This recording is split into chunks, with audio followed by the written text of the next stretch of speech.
October 14th. Grant finds a dark blue Ford F-250. It sits alone on a rocky ledge. The driver door hangs wide open. The key is still in the ignition. The radio hisses with white noise. A calm male voice repeats one warning. Do not look up at the sky. The ranch sits east of Laramie, about 30 miles out. Grant Avery runs a small spread there. He is checking fence lines that afternoon. A wildlife biologist walks with him. They spot the truck from far away. It is parked with careful precision. Yet the location makes no sense. The nose points due north. There is no road, there is no trail. Only brushland runs to the horizon. Grant climbs up the rock. He studies the dashboard. The headlight switch is set to on. He follows the angle of the beams. At night, the lights would aim skyward. They would point toward a distant ridge. One outcrop looks like a broken tooth. Grant calls the sheriff office. Deputies arrive before sunset, then another unit joins them. They photograph the Ford and the ledge. They tag the tire tracks below. They scan the brush with lights kept low. No prints lead to the door. No trail leads away. A deputy leans into the cab without sitting down. The key is still in the ignition. The seat is clean. The floor mat has no new grip. The radio never settles. The calm voice repeats the same sentence, steady and patient. They decide to hold the scene through the night. 2 units park below the rock with engines off.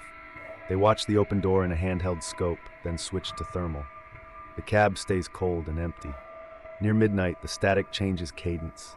The pauses between repeats stretch longer. Everyone feels pressure in their ears, like a storm building. A faint hum rises from the ground and fades. Around 3:17, the Ford headlights flicker once, as if they breathe. Nobody touches the switch. The open door does not move, yet the beams tremble in place. At dawn, Grant climbs back up with the deputies. The inside of the windshield is suddenly covered in dense writing. Every line says the same thing. Do not look up at the sky. The marks look fresh, with uneven strokes and crowded lines. A deputy tries to rub one word with a glove. It does not smear. It feels set into the glass. Someone tries to take photos. One phone camera freezes on a black screen. Another captures a single frame of pale light and then crashes.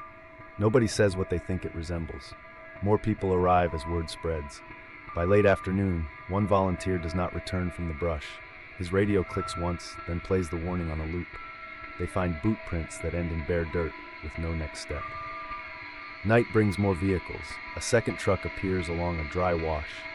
A sedan turns up on a dirt turnout. An ATV sits by a fence gate. Each one matches the pattern. Door open, key in place, radio warning, headlights aimed upward. Grant becomes a staging point. Deputies, volunteers, and neighbors rotate through his ranch. They tape windows, aim lights at the ground, and repeat the rule out loud. Eyes down, then people begin to vanish. A deputy walks behind a barn and never returns. A volunteer reaches into a cab to shut off a radio and is simply gone. The door stays open. The key stays in place. On the third night, power cuts out across the ranch. Phones glitch. Floodlights die. A truck rolls into the yard without an engine sound. Its headlights snap on and rake the roofline. A porch voice calls Grant's name in a missing deputy voice and repeats the warning. Panic breaks the group. One volunteer lifts his head for direction, then freezes, then steps forward into nothing. A ranch hand grabs him and vanishes too. Grant runs to the horse barn with his chin tucked. Heavy steps move above the loft, too deep for boots.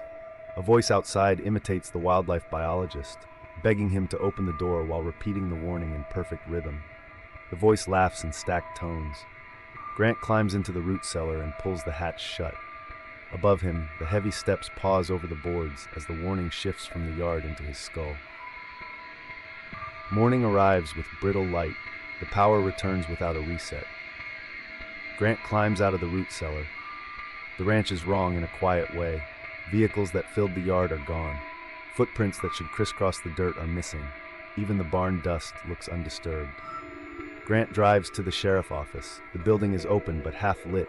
Fewer deputies remain than there should be. They confirm what Grant already senses.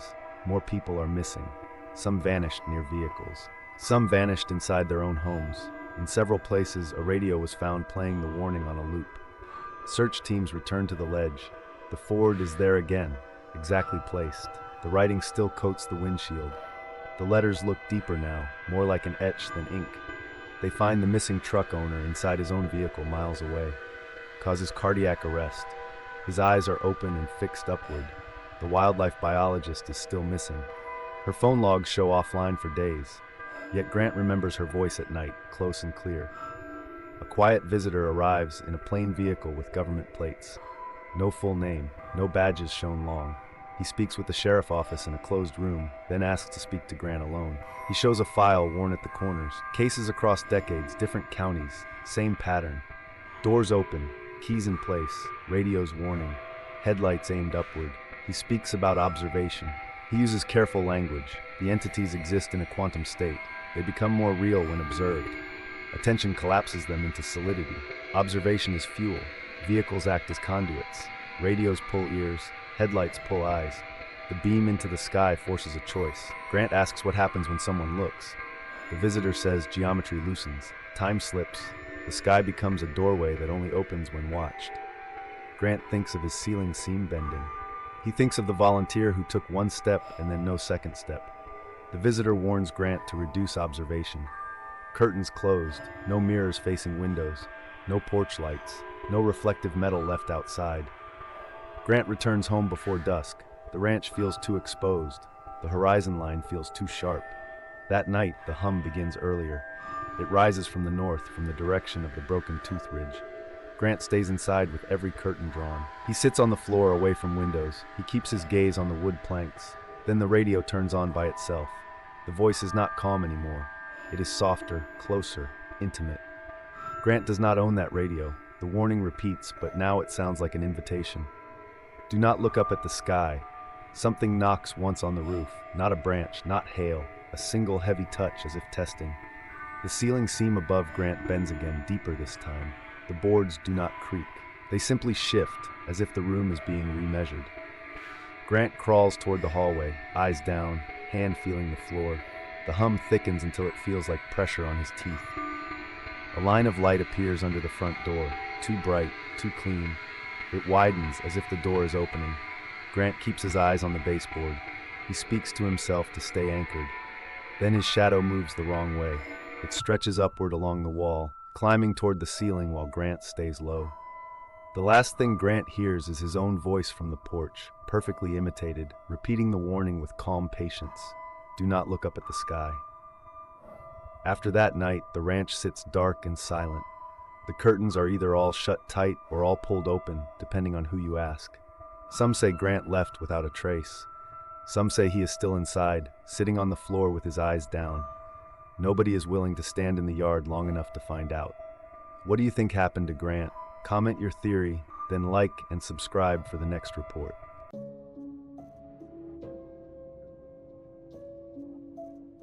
What kind of light can hang inside heavy fog without diffusing, bend a spotlight beam like glass, and erase 12 minutes from a boat's GPS as if the water itself can edit time? And if a perfect white sphere is not illuminated but rendered, who is it meant to see when it appears over Puget Sound before sunrise? Logan Pierce had worked the Everett Harbor docks for 12 years, running a small fishing boat and trusting what could be checked, logged, and fixed.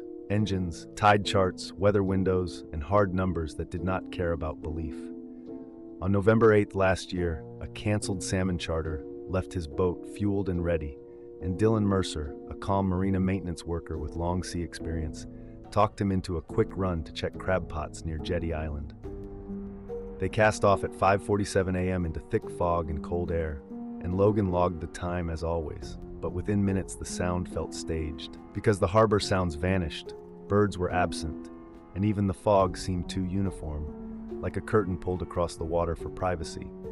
And before either man saw any light at all, Logan had the unwanted certainty that something out there had already noticed them and was waiting for them to enter the right piece of water. For the first 10 minutes, Logan navigated by memory and lights, listening to the steady pulse of his engine. Then the fog thinned in uneven sheets and the silence tightened, and Dylan touched Logan's shoulder and pointed ahead. At first, Logan assumed it was a headlight from another boat, but the light did not sway and did not jitter with water. It held position like a marker pinned into the air. A bright white point hovered in the fog about 200 yards ahead and roughly 20 feet above the surface. and when Logan raised binoculars, the shape resolved into a perfect white sphere with edges too sharp to belong in mist. The fog did not scatter its glow. There was no halo, no fall-off, just a clean circle that looked rendered rather than illuminated. And as Logan stared, he noticed the sphere was not merely bright, it was exact, as if it had been drawn by a system that preferred precision over nature. Then Logan saw the first alien cue that was not light at all, a faint geometric shimmer in the fog around the sphere, barely visible, like a grid line catching on moisture, and it moved in slow pulses that did not match wind or waves. Dylan said the air felt thick, and Logan realized the sphere was not an object floating in fog. It was an interface, and the fog was being used as a screen. When they closed to about 100 yards, Logan cut the engine and let the boat drift, and the depth finder read 80 feet with nothing between hull and bottom. No structure, no shadow, just open water under a thing that should not have been able to hold still in moving air. Logan raised a high-power handheld spotlight and fired the beam straight at the sphere, expecting glare, but the beam curved cleanly and wrapped around it as if space had turned to glass. And in the same instant, the fog around the sphere showed faint angular seams that pulsed once like a heartbeat, and Dylan whispered that his ears hurt even though there was still no sound. The sphere slid north with no wake and then snapped into a perfect 90-degree turn toward deeper water, and pressure slammed into Logan's chest like a silent bass hit while his teeth began to ache, and the console erupted into chaos, compass spinning, depth numbers jumping, GPS flipping between Everett and Canada as if the boat had been briefly relocated and returned. As the fog thinned, the sphere brightened like a signal marker and revealed what it had been hiding. A dark gray craft the size of a bus, but flatter, disc-like, seamless, with no windows and no joints, rotating toward them while faint scanning lines rippled across its underside, and the boat's lights dipped as if something was drawing power through the air. A wave of heat rolled through the cabin and into their bones. The air tasted metallic, and then the craft tilted to about 45 degrees and launched straight up into the cloud layer, faster than Logan's eyes could hold, and the pressure vanished instantly. The electronics snapped back to normal, and the sound resumed its ordinary noises as if nothing had happened. They turned back toward the marina in silence because neither of them had language that fit what they had watched. And when Logan checked the clock, it read 6:14 a.m., only 27 minutes since departure, yet his body felt stretched as if hours had passed, and both men had red skin on their faces and forearms, like a severe sunburn, despite fog before sunrise. Logan searched for similar reports and found dozens from fishermen, pilots, and hikers reaching back years, all repeating the same elements with an accuracy that felt engineered. A flawless sphere that does not diffuse in mist, electronics failing in synchronized bursts, the air going unnaturally quiet, and time missing in clean blocks, and the repetition tightened into a single idea. This was a corridor with rules, not a random sighting. That afternoon, Logan noticed a perfect circle on his left wrist the size of a coin, pale and sharply defined as if drawn with a compass. And Dylan reported a matching circle on his neck under the jawline. And by morning, Dylan had 3 new circles on his forearm forming a perfect equilateral triangle, while Logan found new circles on his shoulder and collarbone with the same spacing. And when Logan tried to photograph them, the phone overexposed the marks into a bright white ring for a single frame, then returned to normal as if the pattern flared only for the sensor. They began documenting everything: clinic photos, time-stamped notes, instrument readings from the boat. But the more they recorded, the more the environment responded, because that night Logan felt the same pressure in his chest again with no sound attached. His boat compass swung several degrees on its own while the engine was off, and a faint white point appeared deep in the fog beyond the breakwater, steady and motionless, then split into 2 identical points for the length of one breath before merging and winking out. Dylan called a few minutes later, shaken, and said he had just heard Logan's voice on his phone telling him to meet at Jetty Island at first light, but Logan had not called. And when Dylan tried to replay the voicemail, the file existed yet contained only silence. And on Logan's navigation app, a new recent track appeared, a thin straight line from the marina to the jetty corridor, at a time his boat had never left the slip, followed by a clean blank span, matching the missing 12 minutes exactly, as if the corridor had learned how to write invitations in his own data. By the third night, the circles looked slightly brighter under dock lights, and at 5:47 a.m., Logan's logbook was open to a fresh page on the galley table, with the departure time written in his own handwriting, even though he had not picked up a pen. And when he went to find Dylan, the berth was empty and Dylan's truck was gone, but the gate camera showed nothing except a brief wash of white across the pavement and a single frame where the air looked gridded. And after that, Dylan stopped answering entirely, leaving Logan with a fate already partially unfolding, because the corridor was no longer waiting offshore. It was reaching into schedules, records, and people. In early December, Logan returned to the Jetty Island waterline alone, and the sound went quiet the moment he crossed the invisible boundary, and the depth finder showed a large object hovering at 60 feet where the bottom should have been 90. So he lowered a GoPro and saw curved brushed metal with no seams before the cable locked hard as if held. Then the feed collapsed into perfect black for the final 30 seconds, and his GPS flickered into another clean blank span. On the way back, a flawless white point hovered just above the water off his bow, and his spotlight beam curved around it exactly as before. And when Logan reached for the radio to call Dylan, the display showed Dylan already connected, yet only a thin layered cadence came through, steady and close, like counting. If the corridor can edit logs, voices, and departures, what exactly is left of choice? Comment your theory, then hit like and subscribe for the next case.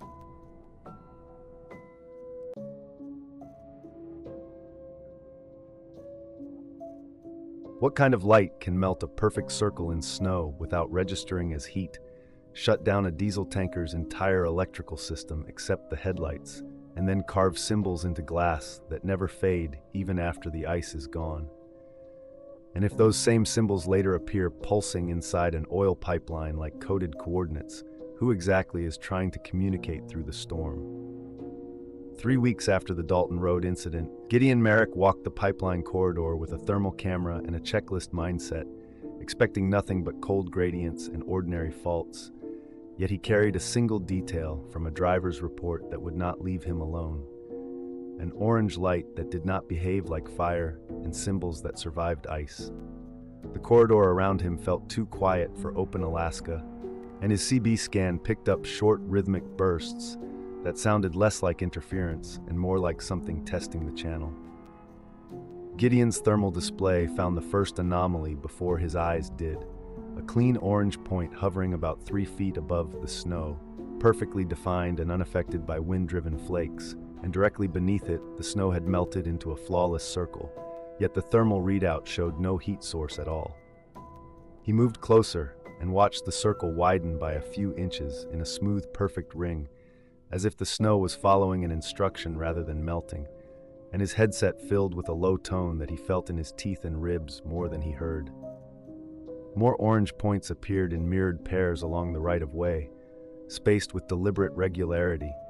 Then 6 lights assembled into a pentagon above the pipeline and began rotating with slow certainty, and the low tone deepened into a pressure that made Gideon's stomach tighten. He raised the camera and saw the points brighten in sequence like a scan. Then the lights lowered until they hovered just above the steel, and the impossible part was how the steel reacted. Because the orange did not flare or burn, it seeped, sliding into the metal surface as if the pipeline had become permeable. As the orange sank into the line, dim pulses ignited along the pipe in a repeating cadence, a chain of faint orange nodes blinking like a message traveling through steel. And Gideon realized he was not watching a phenomenon. He was watching a process. He scraped a small metal sample from a site where the glow had concentrated, and the fragment felt warmer than it should in that cold. Then the pulses marched onward in groups, pausing, repeating, then shifting, like a code that expected to be read. That was when Gideon contacted Jude Rasson, the diesel driver whose report had started circulating through the corridor crews. And Jude agreed to meet only because the symbols were still etched into his windshield, still visible at certain angles as if the glass had been engraved by frost itself. Jude described a whiteout night at -32 Celsius when orange lights formed a corridor along the road. His engine died while his headlights stayed bright, and a tall, thin figure stepped out of an orange door and wrote numbers into instant fractal ice on his windshield with a hand that had too many finger lengths. And Jude's timeline did not add up afterward, 4 hours missing on a stretch that should have taken 90 minutes. Gideon did not need to believe every detail to recognize the pattern, because Jude's etched symbols matched the grouping rhythm of the pulses Gideon had just filmed. As if the corridor had written the same language on glass first, then upgraded to steel. Gideon brought his thermal stills and the scraped metal sample to Jude Rassin, and one look at Jude's etched windshield was enough, because the clusters matched the pipeline pulse cadence in the same pauses and repeats. They drove to a safe pullout near the corridor to test whether the lights reacted to attention, and the moment they stopped, Gideon's thermal display found clean orange points hovering 3 feet above snow with perfect edges, unaffected by wind. Then more points appeared in mirrored pairs like posts placed on a ruler, and the air inside the cab felt pressurized without sound, the kind of silence that makes teeth ache. When Gideon raised the camera, one point drifted sideways to stay aligned with the cab as if locking on, and Jude's etched symbols caught the headlights and looked briefly deeper, as if the grooves were filling with faint orange from inside the glass. Then a thin, fractal edge of frost formed along the lines even though the cabin heat was running, and Gideon realized the corridor could rewrite water and light on demand. The pipeline in Gideon's thermal view began to answer, dim pulses igniting along the steel in the same grouped cadence, traveling in runs, pausing, repeating, then shifting as if correcting itself. And when Gideon held the metal sample near the window, the fragment warmed in his glove, and the camera showed a faint orange response inside it, like the corridor could address the material directly even after removal. The dash lights dipped in the same beat as the pulses and the orange points outside, and the CB channel opened by itself, carrying a thin layered cadence under the hum, not words, a measured counting that returned Gideon's own breathing a fraction of a second late, as if the radio had become a mirror. Then the nearest orange point brightened, and the snow beyond it stopped swirling for a heartbeat, and a tall vertical absence appeared where the storm should have been, a narrow, darker shape that did not blur in wind-driven flakes. And as it moved closer without stepping, the cabin temperature dropped in a single clean notch. Jude turned toward the empty passenger seat as if someone had just sat down, and Gideon saw a second outline in the passenger window reflection, too tall and too thin to be either man, positioned exactly where an unseen observer would stand. Then the etched symbols on the windshield flared once in faint orange, and the fractal frost traced outward like a diagram being completed. Gideon tried to speak, and his voice died in his throat, while the CB cadence paused as if waiting for input, then resumed with a slightly different rhythm, and Jude's hand froze on the ignition when the engine coughed once and went silent, while the headlight stayed bright and steady like a held breath. Gideon kept filming with shaking hands until the thermal screen bloomed white, not overexposure, but a clean blank field, and in that blank Jude's silhouette and Gideon's silhouette appeared twice, offset by inches, as if the cab had two versions of the same moment layered together. Then the orange points outside collapsed inward, like they were being pulled into a single coordinate. After that, the record breaks, because Gideon's camera file ends mid-frame. Jude's dash clock later shows a jump that neither of them can explain, and the only new thing left behind is a fresh thin line etched into the glass beside the old symbols, a line that looks like a direction, and a final CB burst that repeats 3 beats, then silence. If the orange lights can melt perfect circles without heat and write persistent symbols into both glass and steel, then they are manipulating matter through rules that do not require fire, and if their code points to weak spots in the pipeline, then the entities may be caretakers trying to prevent a disaster, or they may be rehearsing control by practicing on infrastructure first before they practice on people. Gideon keeps walking the corridor with a camera and a growing dread that the next message will not be about the pipeline at all. Are the entities protecting the wilderness or protecting their own route through it? Tell me what you think happened down there. And if you want the next case, please hit like and subscribe.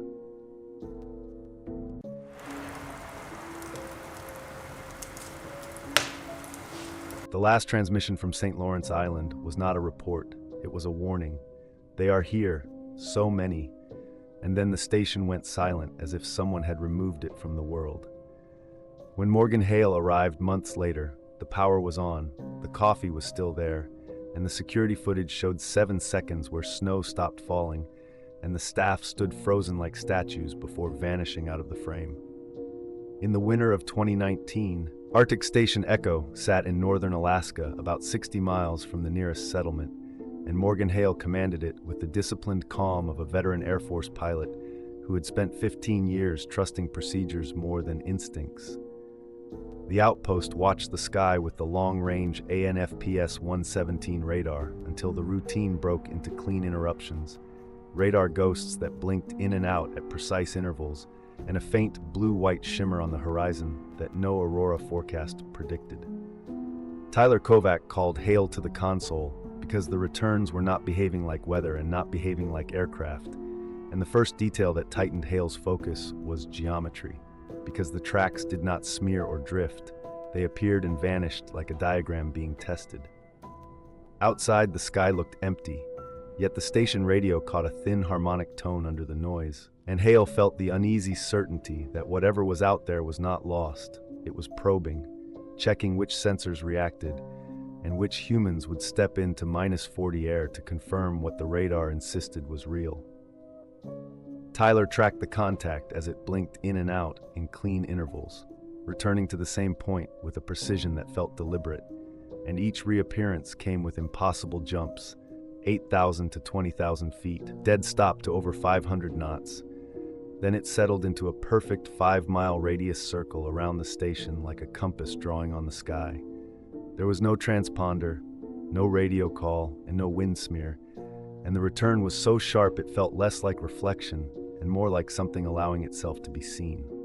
When the track closed to within 20 miles, the primary split and released 6 smaller returns that locked into a flawless hexagon around it with spacing that never changed, and the formation rotated as one body while the center point held steady, and Hale felt the same cold certainty he felt in the cockpit when a threat chose its approach.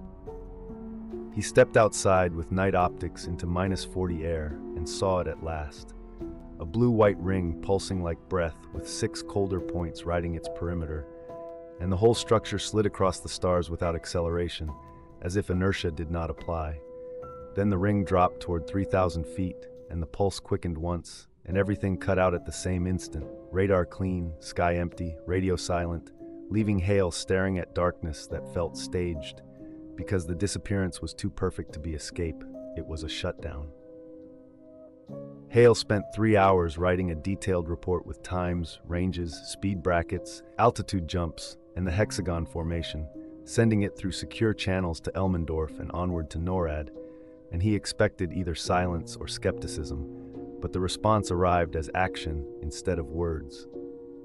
Before the next night cycle ended, a C-130 with no markings dropped onto the snow strip and unloaded modern surveillance gear, infrared cameras, electromagnetic sensors, and a small team who gave names without histories, and the upgrade changed the station's atmosphere the way a locked door changes a hallway, because everyone now understood they were not just watching the sky, they were being watched by their own command. Hale received a short order that left no room for curiosity: observe and record, and do not attempt contact. And the wording carried an implication that unsettled him more than any official confirmation, because it suggested contact had already happened elsewhere and did not end well. Tyler asked why the order mattered if the objects vanished on command, and Hale had no answer that felt safe, only the sense that the phenomenon had demonstrated control of detection, and the only thing the station could still control was its own behavior.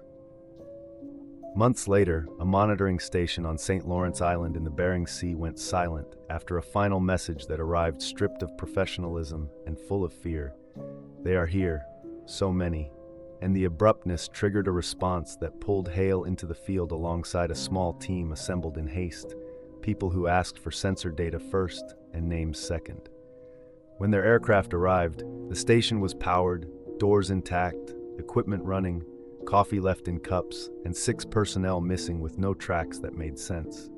And the only evidence that refused to be rational was the security footage, because at the moment of disappearance, time seemed to stop for 7 seconds.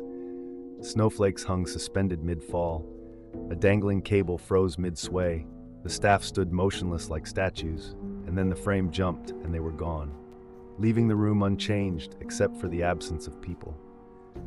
Outside, the upgraded sensors came alive as if something had allowed them back online, and the radar display filled with returns, not one craft but dozens, forming layered rings around the island that tightened and loosened with orchestral coordination, while a second layer of contacts flickered above them at different altitudes, like a stacked geometry that refused to resolve into a single picture.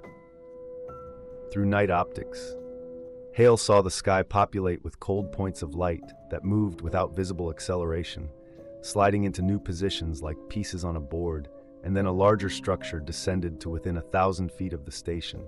Not a simple craft, but a complex presence that looked wrong to the eye, edges appearing and disappearing depending on where Hale focused, depth folding into itself, as if parts of it existed at angles the mind could not hold.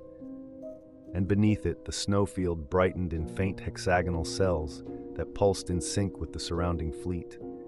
Then the contact moved inward, and Hale felt it not as a voice in the room, but as a transmission inside his thoughts. A kind of mathematical music that carried images with it. Earth seen from above, ice thinning, forests burning, cities bright at night, and then other worlds that looked nothing like human maps.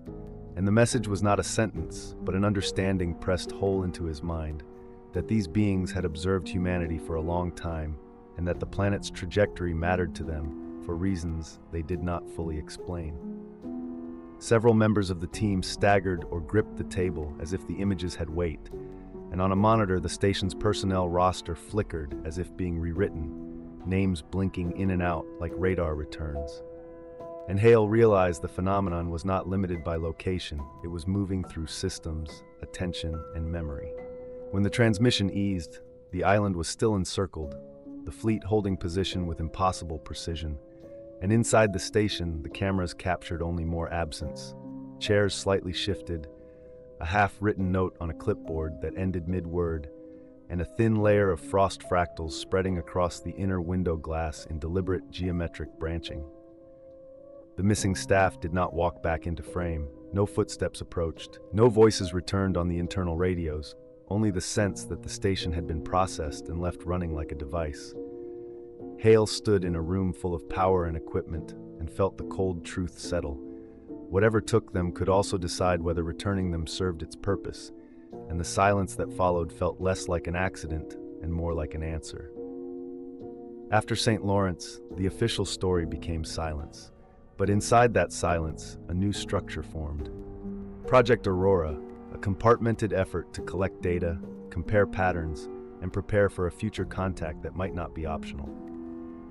Hale understood the unsettling truth that the phenomenon could appear as a ring, a hexagon, a fleet, or a structure that did not fit 3 dimensions, and in every form it demonstrated the same thing: control of time slices, control of geometry, and control of what humans could record and later swear happened.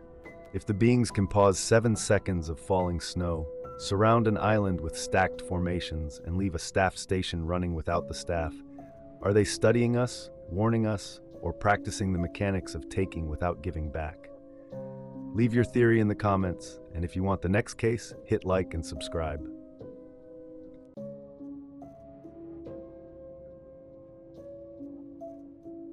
What kind of light refuses to cast any shadow in fog? What kind of encounter deletes 32 minutes cleanly? And why did Hannah quit after hearing silence speak? Marcus Calloway worked WS. Nights for 11 steady years. He patrolled Highway 20 through the North Cascades' darkness. He trusted culverts, chains, radios, and winter procedure. Halloween 2021 brought thick fog near mile marker 108. He and rookie Hannah Westfield checked drains beside the road. The forest felt muted, like it was holding its breath. Fog swallowed the slope near mile marker 108. Marcus saw blue light through the trees. Hannah assumed a flare. Marcus felt it was watching them. The glow stayed fixed as fog moved. It left no spill on wet leaves. It left no reflection on puddles. That absence made Marcus uneasy. They climbed carefully with flashlights held low. Boots slid on needles and slick moss. The air smelled metallic and cold. The forest sounded quieter than snow. The sphere appeared between trunks, perfectly centered. It hovered at chest height, motionless. It was about 3 feet wide. Its edge looked clean, almost drawn. Marcus aimed his beam at the sphere. The beam curved around it. The fog behind stayed unchanged. No shadow formed anywhere. Hannah stepped closer and stopped breathing. Her radio clicked once, then died. Marcus heard a thin hum in teeth. It felt like pressure without sound. The sphere pulsed brighter, then dimmer. Faint geometric lines appeared in fog. The lines formed a grid, then vanished. Marcus saw the hillside overlaid with other moments. He saw summer ferns replace winter needles. He saw charred trunks, then fresh saplings. He saw future headlights cutting new asphalt. Hannah whispered someone stood behind it. Marcus saw a tall, thin outline in fog. It moved without steps, then dissolved. The sphere remained patient and close. Marcus tried speaking, but words felt delayed. His watch froze on 1 minute. The truck lights down slope looked farther away. The sphere pulsed again, stronger now. A thought pushed into his mind.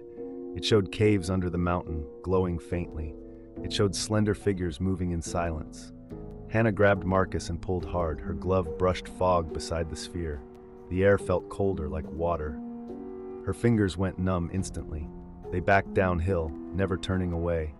The hum followed them like an escort. The grid flickered once on Marcus's lens. They reached the truck and slammed doors. The cab clock jumped forward 32 minutes. Marcus checked logs and found a clean gap. Hannah stared into fog and started crying. Marcus hunted answers off duty, staying off station radios. He pulled night logs from sheds and old depots. Some pages were missing, yet staples stayed. Inked call signs were scrubbed into gray bruises. The gaps felt intentional, not sloppy bureaucracy. He found a recurring symbol in margin doodles. It looked like a triangle made of dots. Different hands drew it, years apart. Each time it sat near water-related notes, culverts, runoff ditches, creek bends, and spring seeps. The pattern felt like a warning, not folklore. Marcus drove Highway 20 alone and waited inside fog. The air grew heavy near a rock cut. His dash clock paused, then jumped 2 minutes. A pale blue shimmer rose over the ditch. It hovered without reflecting on wet asphalt. His flashlight beam bent, then wrapped around nothing. The shimmer pulsed and the forest went unnaturally quiet. Marcus heard a soft cadence under static, like counting. His radio lit up without transmitting any voice. The speaker returned his breathing, delayed by a beat. Frost formed fractal lines across his windshield edge. The lines traced angles, then locked into a grid. A tall, thin outline appeared inside the headlight glare. It moved without stepping across the ditch. Its shape stayed sharp inside drifting fog. Marcus saw long fingers touch nothing. Then air rippled. The grid on glass brightened, then vanished at once. His phone camera saved only black frames. Marcus backed away, never turning from the shimmer. The blue point followed, staying aligned with his cab. The engine stumbled, then steadied without his touch. The dash lights dipped in a synchronized beat. The cadence on radio paused, as if listening. Then it resumed with a new rhythm. Marcus returned home and found mud on boots, still frozen. His GPS history showed a route he never drove. A new waypoint sat over a creek bend. The label used his own typing style. Marcus understood the boundary, could write back. Marcus returned with Hannah, despite her earlier resignation papers. She said closure required one last drive. They chose November 21st, before closures worsened. Fog clung to trees near mile marker 115. The ditch water ran thin and black. 3 blue spheres appeared, forming a perfect triangle. The triangle held steady without drift. No shadow formed beneath any sphere. The air felt heavy and close. Their truck electronics died in one clean drop. The dash went dark, then stayed dark. Hannah's phone went black, then stayed black. GPS froze on a blank coordinate. Only the headlights stayed bright and steady. One sphere drifted closer, silent and smooth. It stopped beside the hood, perfectly centered. Marcus felt pressure behind his eyes. Hannah clutched her chest, breathing shallow and fast. A thought arrived without words or sound. Marcus saw 10,000 years of seasons. He saw glaciers retreat and forests return. He saw ancient fires, then silent regrowth. He He saw hot vents under rock glowing faintly. Hannah whispered she saw someone inside the fog. Marcus saw deep thermal caves under ridgelines. He saw tall, slender figures in chambers. Their limbs looked too long for humans. Their eyes looked dark and unblinking. The spheres showed water channels under the highway. They showed culverts as access points. They showed drilling biting deep rock. They showed collapsed chambers and poisoned springs. Hannah tried to speak into the radio. The radio opened itself instead. A thin cadence came through, measured and close. It sounded like counting, then correcting. The cadence synced with the triangle's slow rotation. Fog around the spheres formed faint geometric seams. The seams connected into a grid for seconds. The grid slid across the windshield glass. It aligned with old etched frost lines. Hannah pressed her palm to the window. Frost fractals formed under her fingers instantly. Her hand stayed against the glass, unmoving. A tall, slender figure appeared beyond the ditch. It was not fully visible in fog. It looked like absence shaped into a body. It moved without stepping, then stopped. Marcus raised his flashlight toward it. The beam curved around empty air again. The figure lifted a hand with long fingers. The triangle tightened, shrinking its spacing slightly. The nearest sphere brightened like a signal marker.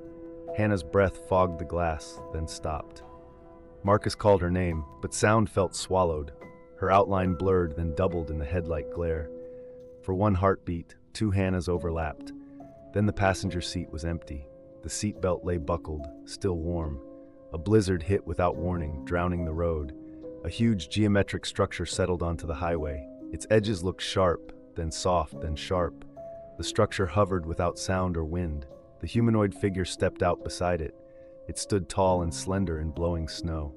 It had long fingers with narrow joints. Its eyes looked black and almond-shaped. It did not speak with a moving mouth.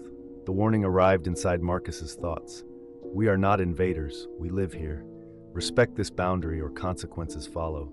The figure raised one hand toward the forest. The spheres flashed once, then dimmed. Marcus saw ridgelines mapped in faint light. He saw triangle marks pulsing along drainage lines. Then everything shut down at once. The structure lifted without sound or wind. The spheres folded into one point and vanished. The blizzard noise returned in a rush. Marcus drove back alone, hands shaking on the wheel. He could not recall the next 10 miles. Hannah never clocked in again after that night. Her resignation file stayed unsigned, then vanished. Dispatch logs showed her truck never left the yard. Yet Marcus remembered her voice beside him. Marcus filed no report and kept private night logs. He searched ditches and culvert mouths at dawn. He found no tracks, no dropped gear, no answers. The boundary felt open, and it felt personal now. Did the spheres take Hannah, or copy her out of time? Tell me your theory, then hit like and subscribe.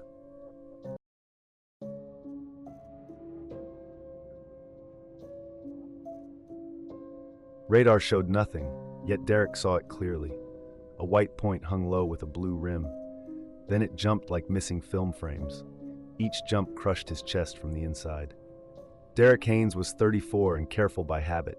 He had Air Force security training behind him. Now he worked contract patrol near Nellis test ranges. He drove Unit 7 for 10-hour night shifts.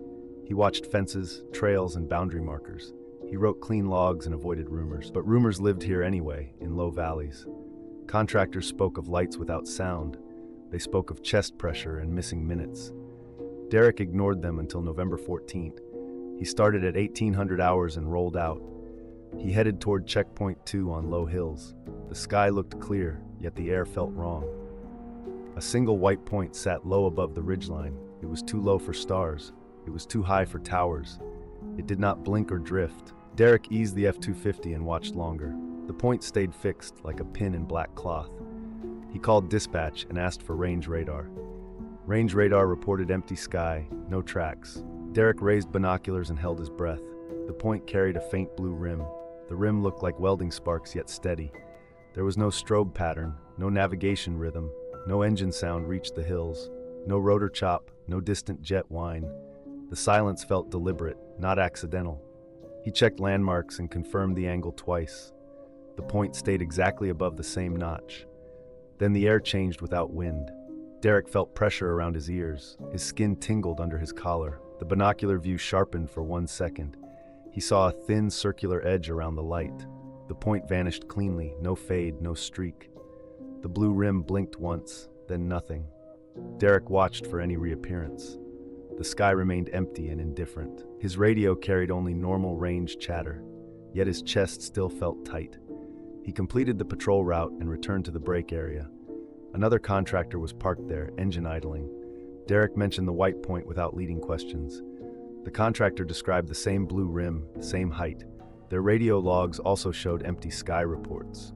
Derek realized it was not a solo error, it was a shared intrusion. 2 nights later, November 16th, the light returned again. It held the same position above the notch. Derek parked on a turnout and watched. The point jumped from A to B instantly. No streak appeared between those points. Each jump hit his chest like compressed air. His ears popped without altitude change. The windshield vibrated, then went still. Range radar again reported empty sky. Yet Derek watched the jumps clearly. The timing felt measured, not random. Reports piled up fast across 8 nights. 7 patrols logged the same white point. Range Supervision issued upgraded observation gear. Derek received a GPS tracker and camera. He received a time-synced audio recorder. On November 22nd, the point appeared right on schedule. Derek captured a clear photo and coordinates. Then 4 more lights blinked into existence. They formed a shallow arc above the valley. The arc bent into a clean curve, then held. Each light had a faint blue rim. None cast any shadow on cloud. The lights began trading positions with perfect timing. They swapped like chess pieces, without travel. Each swap matched a chest pressure pulse. Derek felt pulses while fully stopped. His recorder caught a thin harmonic tone. The tone rose during faster swaps. The arc suddenly inverted into a mirror arc. Then it collapsed into a tight triangle. Then it stretched into a straight line. Each shape change took 1 blink. Derek watched the ridgeline beneath them brighten softly. The glow came from nowhere visible. His phone saved black frames during peak brightness. His GPS drew broken segments in the track log. The brakes aligned with each shape shift. It felt like space was being edited live. His files were reviewed without a signature or name. The next shift included extra batteries and storage. The approval felt like a quiet instruction. Keep watching and do not talk. On November 29th, the desert answered with scale and certainty. Derek drove a ridge road above the basin. 5 vertical lights dropped into the valley. They fell like pillars, perfectly straight. No dust rose from their impact. The air felt pressurized and dry. The stars above seemed dimmer for seconds. Even the horizon looked slightly bowed. 3 large objects slid along the basin floor. They were bus-sized and silver gray. Their shapes ignored wings, rotors, and wheels. They moved without engine noise or tracks. Derek's zoom showed smooth hulls in moonlight. No seams were visible on their surfaces. The vertical lights shifted positions without travel. They blinked into new coordinates together. The formation redrew itself in 1 beat. An arc became a triangle, then a line. Each change matched a chest pressure pulse.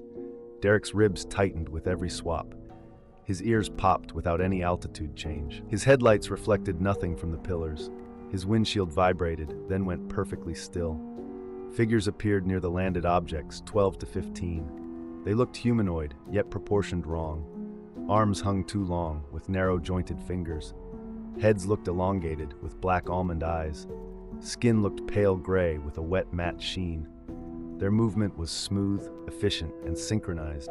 They circled the objects like trained technicians. One figure knelt beside the dirt and touched nothing. The ground frost patterned into geometric cells.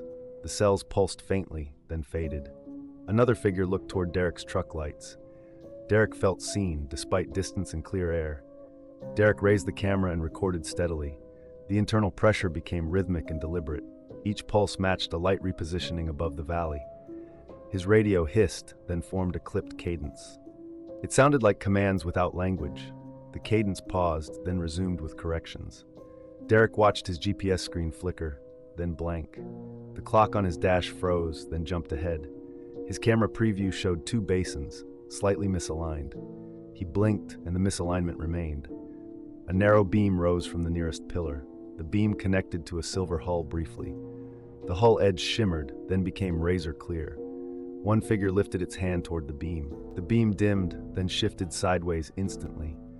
Derek saw the figures pause as one group. they turned together toward the ridge, their heads angled slightly, unblinking. Derek's breath sounded loud inside his cab. A new voice cut into range control, hard and close. It used perfect brevity and hard authority. "Leave the area now, Unit 7. Return to base immediately, no questions." Derek looked back at the figures once more. The nearest pillar narrowed into a sharper line. For a second, the basin looked flattened. Distance felt wrong, like a bent lens. Derek's dashboard clock jumped forward 90 seconds. His recorder captured only silence during that jump. Then sound returned, louder than before. Derek drove out fast, staying on marked roads. He kept the camera running the whole time. His headlights caught a faint blue rim on rocks. The rim vanished when he looked directly. His chest pressure eased, then returned in pulses. Each pulse matched a far light blink behind him. He reached the gate faster than expected. The gate clock disagreed with his dash clock. Black SUVs were waiting at the gate. No plates, no markings, no small talk. People in dark clothing took his devices. They logged serial numbers without names. Derek asked for receipts and got none.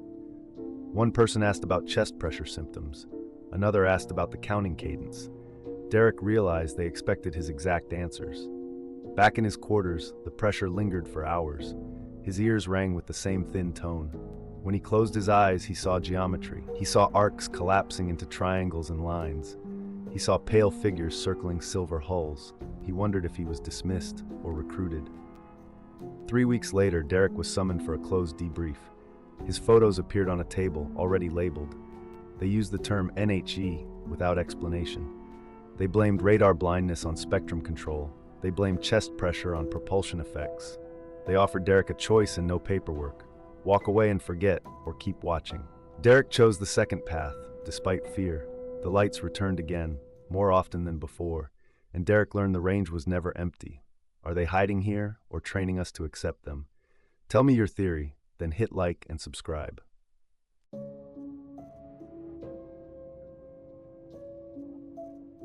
He filmed the brightest thing he ever saw on I-40. The playback showed only empty asphalt and dark sky. Then a voice arrived inside his thoughts, calmly. Jasper Mitchell was 24, working security for remote oil sites. He drove between pump stations during long night patrols. Uinta Basin nights felt empty, yet never truly quiet. Headlights cut dust, and radios filled the cab with hiss. Then one Tuesday in October 2019, a sensor went dead. Control asked Jasper to check well 14 in the north sector. 3 miles out, the wind stopped as if switched off. Air pressure dropped and his ears popped inside the cab. The desert sound vanished, leaving only engine vibration. Jasper realized the basin could silence him on command. Well 14 sat alone under black silence. Jasper stopped at the access road, engine idling. The desert felt sealed and the stars looked dim. A white light hovered 40 feet above the pump jack. Its edge stayed razor clean, wrapped in a faint blue rim. It cast no shadow on dirt, steel, or Jasper's hood. Jasper filmed through the windshield, yet every clip saved pure black. The real light still burned behind his eyelids. His camera lens frosted, then cleared without heat. The blue rim flickered, like sparks holding perfect shape. A low hum rose through boots and into teeth. His chest tightened, as if air folded inward. The light jumped sideways without traveling, like frames were cut. Each jump hit his ribs with one hard internal shove.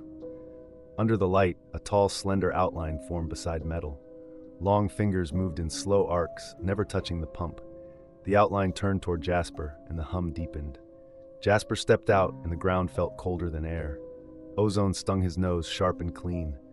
The light shot upward and vanished, leaving no trail. He checked panels, expecting scorch marks or melted wiring. Everything looked untouched, yet the sensor signal returned. No alarm logs remained, as if nothing happened. On the hill, a faint blue point lingered, then winked out. Jasper drove away, feeling watched by the empty ridgeline. 2 weeks later, well 9 went silent, and Jasper drove alone. Fog pooled low, yet the basin stayed unnaturally windless. A white sphere hovered above the wellhead, shadowless and steady. Its blue rim crackled, but no heat rose from it. Jasper recorded again, speaking timestamps to prove what he saw. Playback showed only his cab, bright dashboards, and empty windows. Outside, the light kept pulsing, like breath behind frosted glass. Each pulse pressed his chest, then released, then pressed again. The hum returned, deeper now, vibrating the steering wheel. The sphere jumped twice, snapping to new angles without motion. 3 smaller lights blinked in, forming a tight triangle above it. The triangle rotated once, then stopped, perfectly centered over piping. Under the lights, a tall, slender figure appeared beside the pump. Its head looked elongated, and eyes looked black and almond-shaped. Long fingers hovered over valves, never touching metal, yet gauges changed. Pressure spikes flickered on his panel, then normalized instantly. The well's alarm light flashed, then the log erased itself. Jasper watched numbers rewrite, like someone editing a report live. He started mapping every sighting from other guards and crews. Reports clustered between wells 4 and 37, with harsh precision. They followed groundwater lines, uranium claims, and rare mineral seams. Some nights showed arcs of lights, swapping positions above ridgelines. Those swaps matched chest pressure pulses on every witness statement. One crew reported a silver shape sliding low beyond the berm. Another saw figures working inside a luminous ground structure. Jasper began suspecting resource surveys, not random hauntings. He felt counted, like each well was a numbered checkpoint. He kept routes secret, yet the lights found him anyway. On December 18th, Jasper patrolled the north sector alone. At 2:47 a.m., every pump stopped together. That should have required a master cut. 8 white lights appeared across the basin at once, each hovered above a different wellhead. They held perfect spacing and moved in formation. Jasper's engine died mid-road without warning. His phone froze on 2:47 a.m., refusing to change. The hum returned, deeper and heavier. The lights swapped positions without traveling between points. Each swap pressed his chest inward once. The basin felt compressed, then released, then compressed again. A silver shape slid low beyond a berm, soundless. It looked bus-sized and seam-free. Jasper saw it pause beside well 22. Tall figures moved around the silver shape, smooth and efficient. Their bodies looked too narrow for any human. Their heads looked elongated under the white glow. Their eyes looked black and almond-shaped. Their skin looked pale gray with a wet sheen. Long fingers flexed with narrow jointed segments. They never touched steel, yet valves turned anyway. Gauges spiked, then returned to normal instantly. Jasper tried recording with his phone again. The screen showed only his cab and black windows. Outside, the lights pulsed like breathing lungs. The hum matched the pulses, beating through his ribs. Then one figure turned toward Jasper's headlights. Jasper felt a thought arrive, cold and clinical. It showed wells as dots and roads as thin lines. It showed Jasper's truck as a moving mark. The thought shifted, and the mark moved without him. Jasper blinked and saw 2 trucks ahead. Both looked like Unit 14, identical in dust. Both drove the same line, perfectly aligned. Jasper looked down and saw his wheel unmoving. His truck was not moving, yet scenery shifted. The lights rose together and vanished. Sound returned in a rushing wave. The pumps restarted by themselves seconds later. Jasper checked his phone again, now 3:14 a.m. 27 minutes were missing from his memory. Dispatch called him and spoke very carefully. It said never report lights on open channels. It said the basin keeps records in silence. Jasper drove back shaking, trying to breathe. Jasper quit and moved to Price, Utah within days. He avoided oil roads and night work. The white light still appeared behind ridgelines sometimes. It stayed low, patient, and perfectly still. Jasper began seeing himself in reflections too often. A second Jasper stood across parking lots, watching. The double wore similar clothes and moved smoothly. Its eyes looked empty and too still. Its voice sounded layered, like many speakers. Jasper fled to Provo, then farther north. The light followed at a constant distance. Road signs seemed to change after he passed them. GPS routes looped back without reason. He felt guided, not chased by the light. His phone rang once from an unknown number. Only static answered, then the hum. A text appeared with no sender name. It read, "Do not look at it." The screen then went black. Before dawn, Jasper drove toward Salt Lake City again. The white point sat behind him in the mirror. Another set of headlights appeared beside it, steady. The second car kept matching his speed exactly. Jasper glanced left and saw his own face driving. The double smiled without warmth, then looked forward. Jasper's chest pressure returned in steady pulses. The road ahead looked longer, then suddenly shorter. His cracked phone buzzed with one final message. It said, "See you soon," then went dead. The hum rose under the tires, then inside teeth. Jasper reached the next exit, then saw it again. The odometer blurred, then snapped back. The mirror showed only darkness behind him. Jasper's dash clock froze on 1 minute again. At sunrise, his truck was found off Highway 6.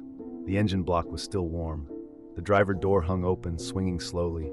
His phone lay inside, screen shattered and dark. There were no footprints around the truck. No tire marks led away from it. His last log entry ended mid-sentence. No one filed a missing person report that week. Work rosters showed Jasper still scheduled.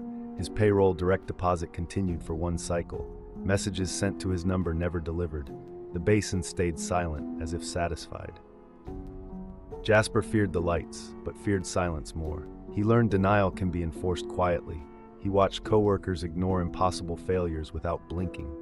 Then Jasper vanished, leaving only a warm truck.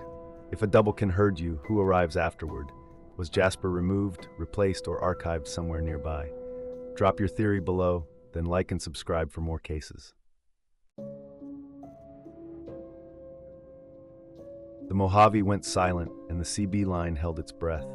A white sphere rose beside Lucas, watching without eyes. Then time snapped forward, as if someone skipped frames. Lucas had driven freight routes for 11 years. He hauled electronics across the Mojave at night.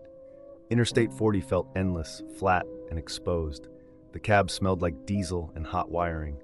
The CB crackled with bored voices and dead air. That Thursday in October 2019, he left Victorville late. Needles waited far ahead in darkness. Near Daggett, the desert changed without warning. Wind died and the road sounded muted.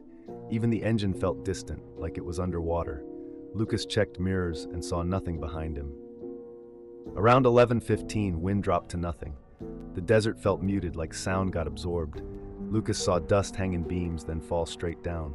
The CB went quiet, then returned with thin hiss.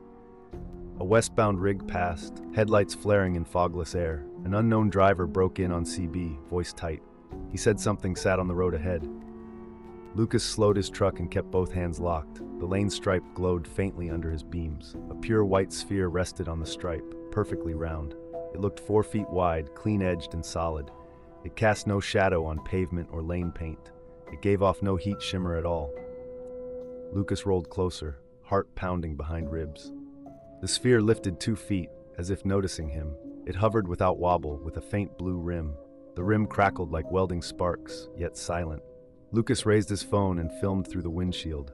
The screen showed glare, then sudden black. He kept filming, blinking through tears. The sphere remained bright outside, yet invisible to file. The hum began under tires, then inside his teeth. His chest tightened with each pulse, then released. The sphere jumped sideways without traveling. It snapped to a new spot, then back again. For 1 second, Lucas saw an outline beside it. It looked tall and slender, shaped from darkness. Long fingers hung too low, almost touching the stripe. The outline turned toward Lucas and held. Lucas threw the truck into gear and pulled away fast.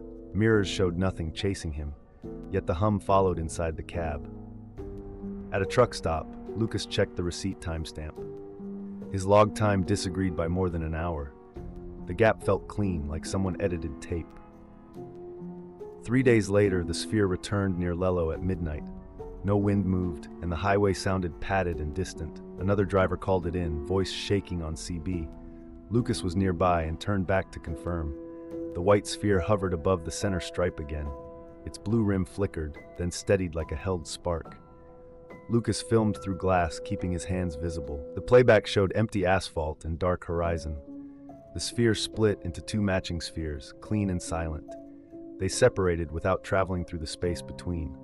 Chest pressure hit Lucas in 2 alternating pulses.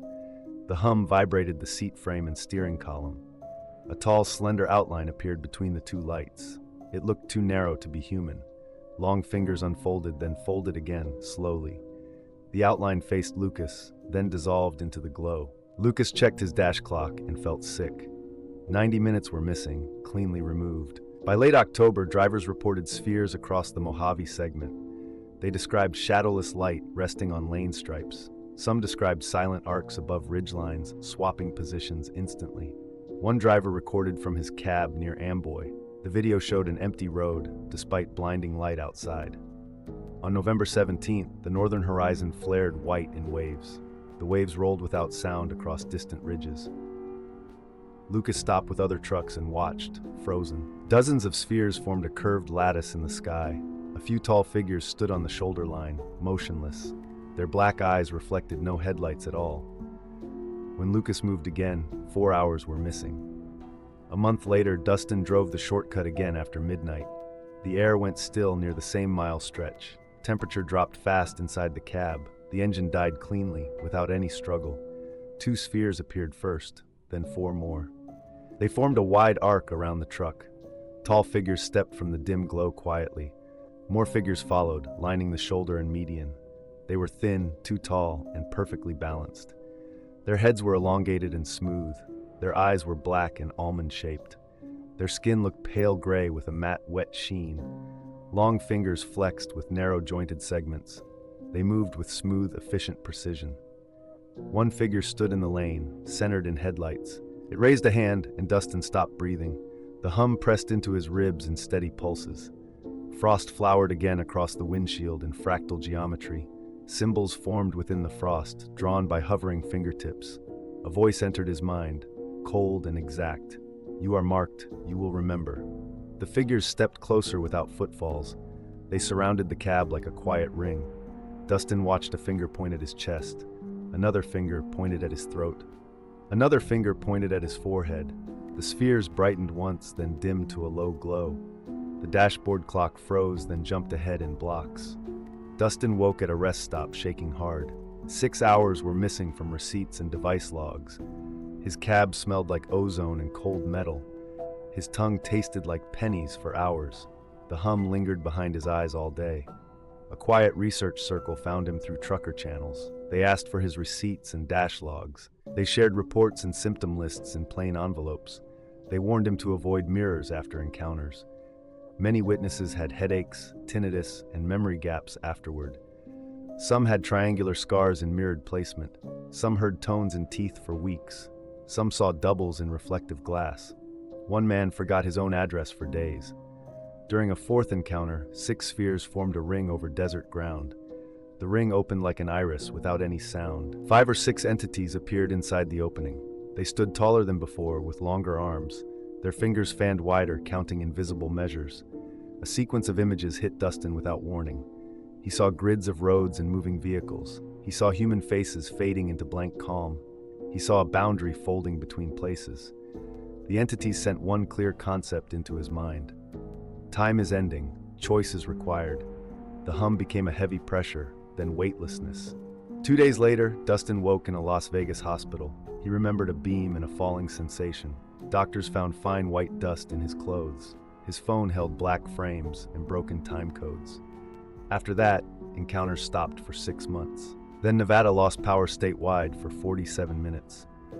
Darkness hit like a curtain across every ridge. The hum returned inside Dustin's teeth immediately. 2 white spheres appeared above his street, shadowless. Tall figures stood between parked cars, perfectly still. A cold voice entered his mind, calm and final. The choice is now.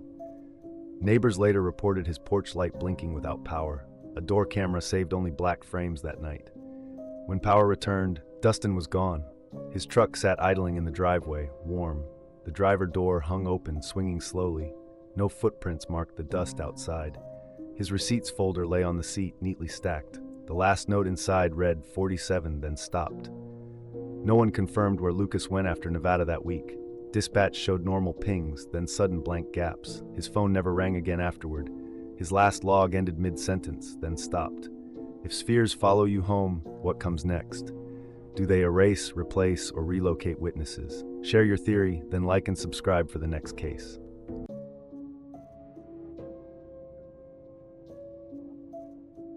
A dead zone lasted 47 minutes on radar. Dustin lived 3 missing hours instead. Something tall and faceless waited beside the spheres. Dustin ran long-haul routes between Las Vegas and Reno. He carried construction loads and kept night schedules. On June 17, 2020, dispatch sent him a shortcut. The route skirted the Tonopah test range in open desert. He reached Goldfield around 10 that night. The air felt wrong before he saw anything. The radio crackle thinned, then dropped into dead silence. 2 white lights hovered ahead, low above the roadway. They were not headlights, and they cast no shadows. As he approached, his phone lost signal instantly. His radio died, and even static disappeared. The lights resolved into two spheres, floating 3 meters high. Each sphere held a faint blue rim, steady and sharp. Cabin temperature dropped fast, biting through his jacket. Frost filmed the inside glass in thin sheets. The diesel engine cut off by itself, without a sputter. Absolute silence filled the cab, heavy and pressurized. A low hum rose through the seat and into his teeth. Dustin felt his chest tighten in slow pulses. In the dim glow, a tall, slender figure stepped forward. Its limbs looked too long and too narrow. Its face seemed smooth, with no clear features. It moved with steady efficiency, never rushing. Another figure appeared behind it, then another. They held position beside the spheres, like a line. Dustin could not move, not even his hands. His eyes stayed open, yet his body refused. The spheres brightened once, then dimmed again. The nearest figure reached the driver door and stopped. Long fingers hovered near the handle without touching. Then the light snapped off as if switched. The engine restarted by itself, idling smoothly. Wind returned in a sudden rush outside. The frost on glass melted too quickly, leaving streaks. Dustin drove hard toward Tonopah without looking back. At a station, he checked the clock and receipts. Almost 3 hours were missing from his memory. 2 weeks later, Dustin returned with cameras and spare batteries. He reached the same shoulder at 10:52 p.m. The air went still before any light appeared. 2 spheres formed above the asphalt, perfectly aligned. They looked larger now, and oddly faceted. Their skin swallowed headlight glare, leaving no reflection. A blue rim held steady, sharp, and silent. The hum returned and pressed behind his eyes. Frost crawled along vents and across the steering wheel. Tall figures stood beside the spheres, arranged like sentries. They were thin, too tall, and motionless at first. One stepped forward with long, jointed fingers. Its face looked smooth, without features, yet somehow watching. A voice entered his mind, cold and measured. "Do not move, you are being observed." His hands clenched, yet his arms felt far away. The figure raised a hand toward the windshield. Ice flowered instantly into geometric fractals across the glass. A fingertip traced symbols through the frost, without pressure. Dustin filmed, keeping his face visible in frame. Every file saved black, with clean gaps in the audio. Even the clip timestamps jumped forward in uneven steps. When the spheres blinked out, the frost vanished too quickly. Dustin drove hard until Tonopah lights appeared. At dawn, an envelope waited under his wiper blade. Inside were radar scope prints from June 17. His truck track entered a hollow, then vanished completely. The hollow lasted exactly 47 minutes on the chart. Receipts still showed nearly 3 missing hours that night. A note warned, "Do not ask for names here." Another line read, "Reports now arrive 3 times weekly." One print showed faint returns circling the hollow edge. They folded into a triangle, then into a tight ring. A month later, Dustin drove the shortcut again after midnight. The air went still near the same mile stretch. Temperature dropped fast inside the cab. The engine died cleanly, without any struggle. 2 spheres appeared first, then 4 more. They formed a wide arc around the truck. Tall figures stepped from the dim glow quietly. More figures followed, lining the shoulder and median. They were thin, too tall, and perfectly balanced. Their heads were elongated and smooth. Their eyes were black and almond-shaped. Their skin looked pale gray with a matte, wet sheen. Long fingers flexed with narrow-jointed segments. They moved with smooth, efficient precision. One figure stood in the lane, centered in headlights. It raised a hand, and Dustin stopped breathing. The hum pressed into his ribs in steady pulses. Frost flowered again across the windshield in fractal geometry. Symbols formed within the frost, drawn by hovering fingertips. A voice entered his mind, cold and exact. "You are marked, you will remember." The figure stepped closer without footfalls. They surrounded the cab like a quiet ring.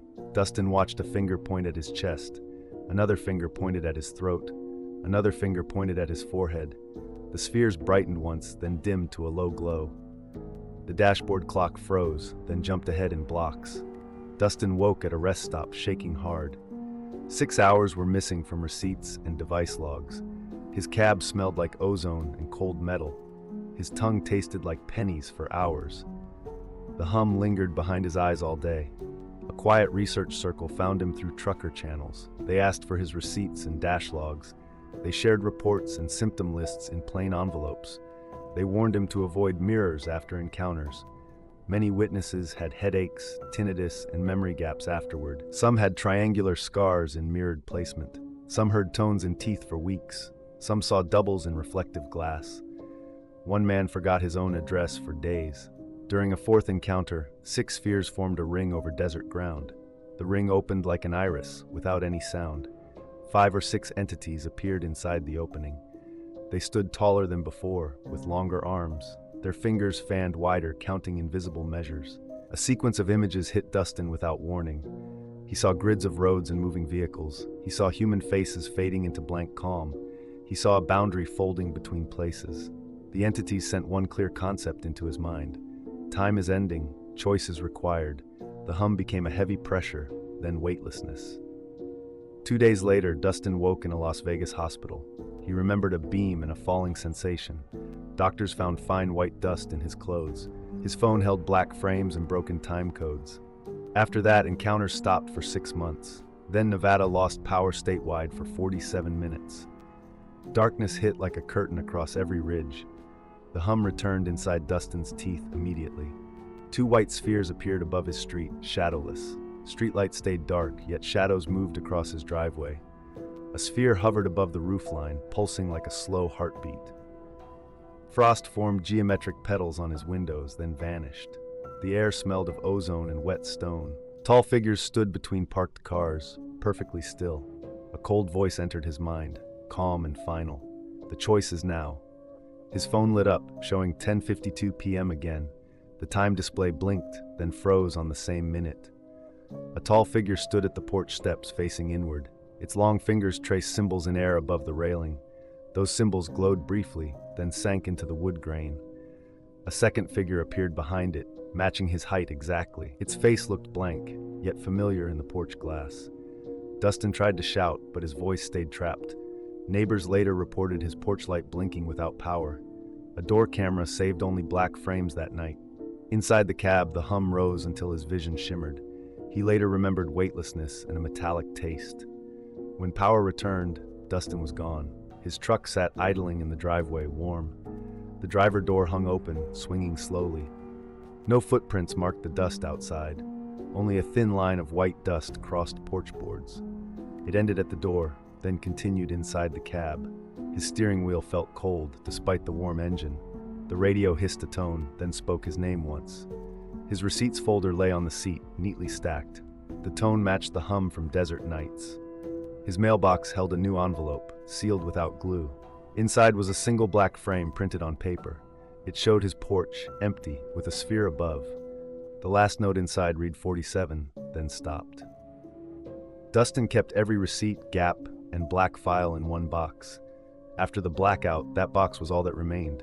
No one proved he lived or died afterward. The number 47 stayed behind like a signature. If they can take a driver from his own porch, what does the choice actually mean for us? Comment your theory, then like and subscribe for the next case.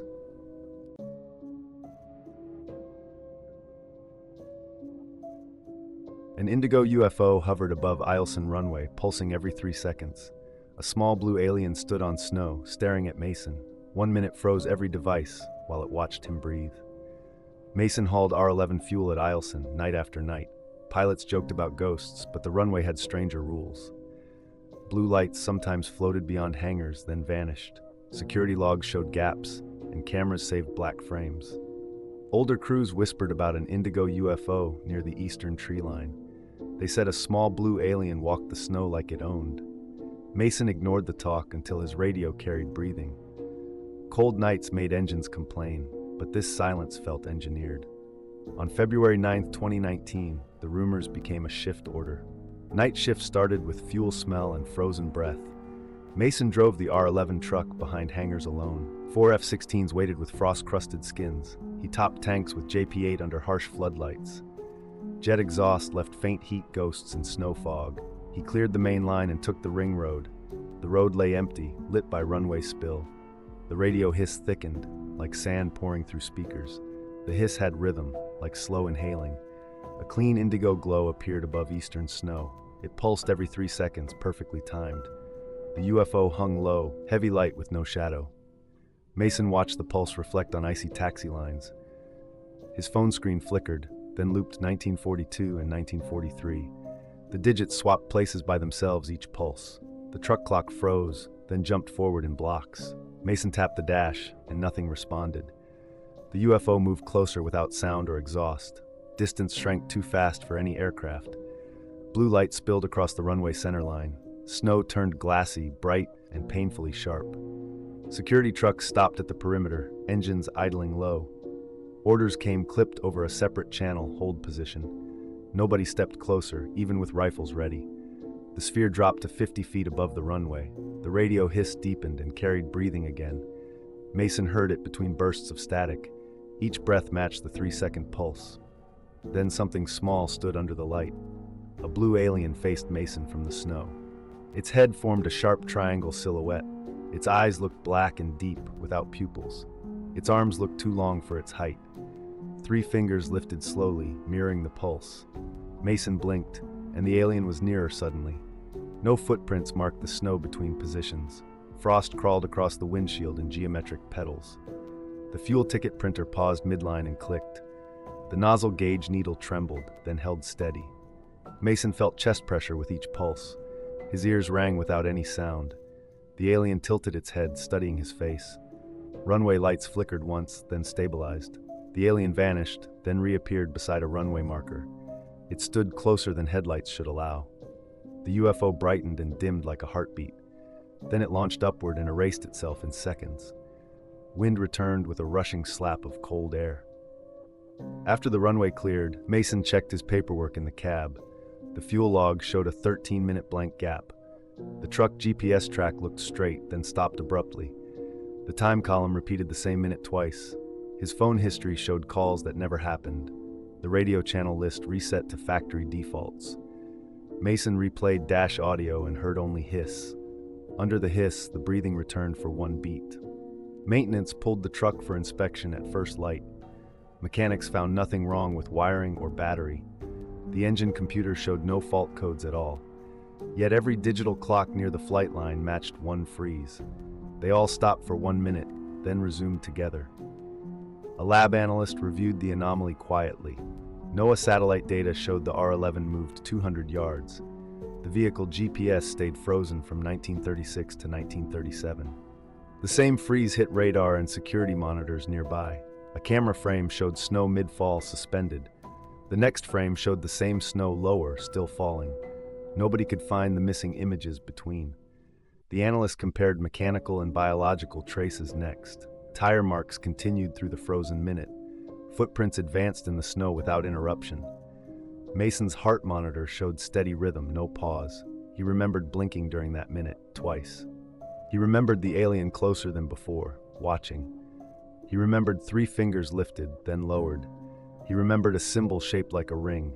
It hovered in his mind like an afterimage.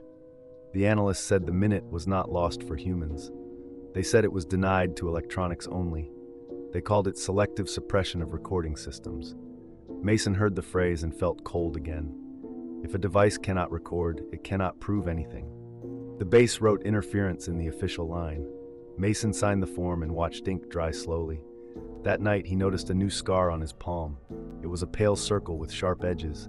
It did not hurt and did not fade. When he pressed it against cold glass, warmth returned. For a moment, the radio hiss inside his head came back. Mason volunteered for an observation post after that first freeze. He wanted distance from hangars and gossip.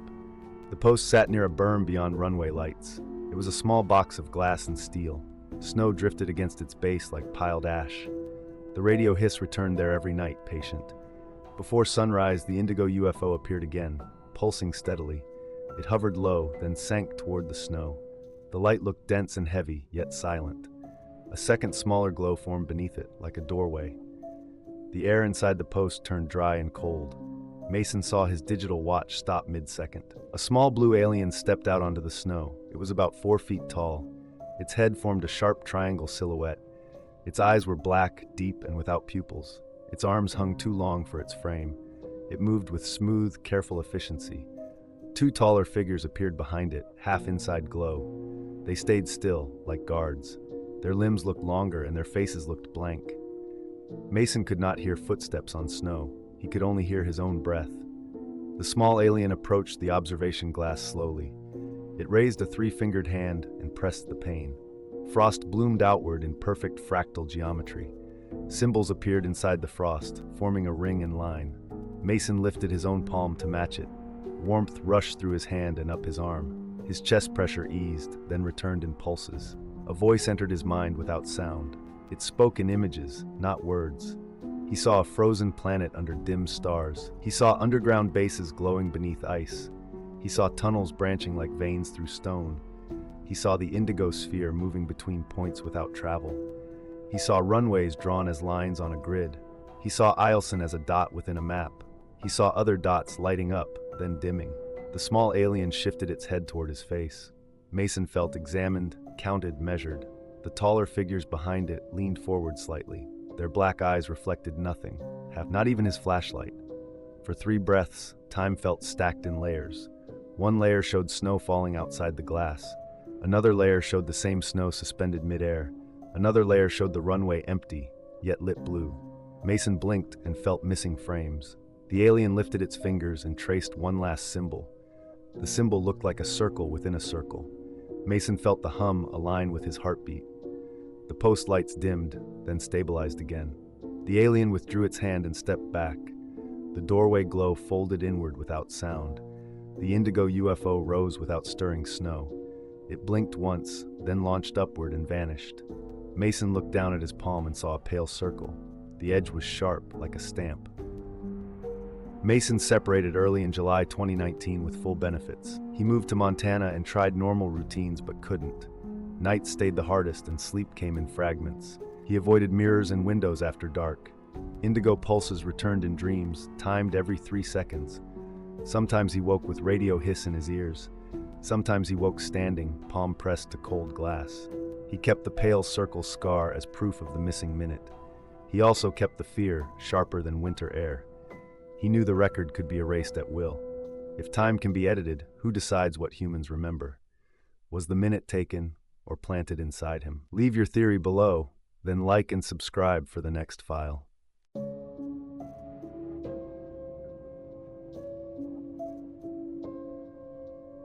That night, Belgium realized something terrifying. If that craft wanted to attack, there was nothing on Earth that could have stopped it. Tonight, we delve once more into the archives of the Black Vault, the world's largest civilian repository of declassified U.S. government documents obtained through the Freedom of Information Act, FOIA.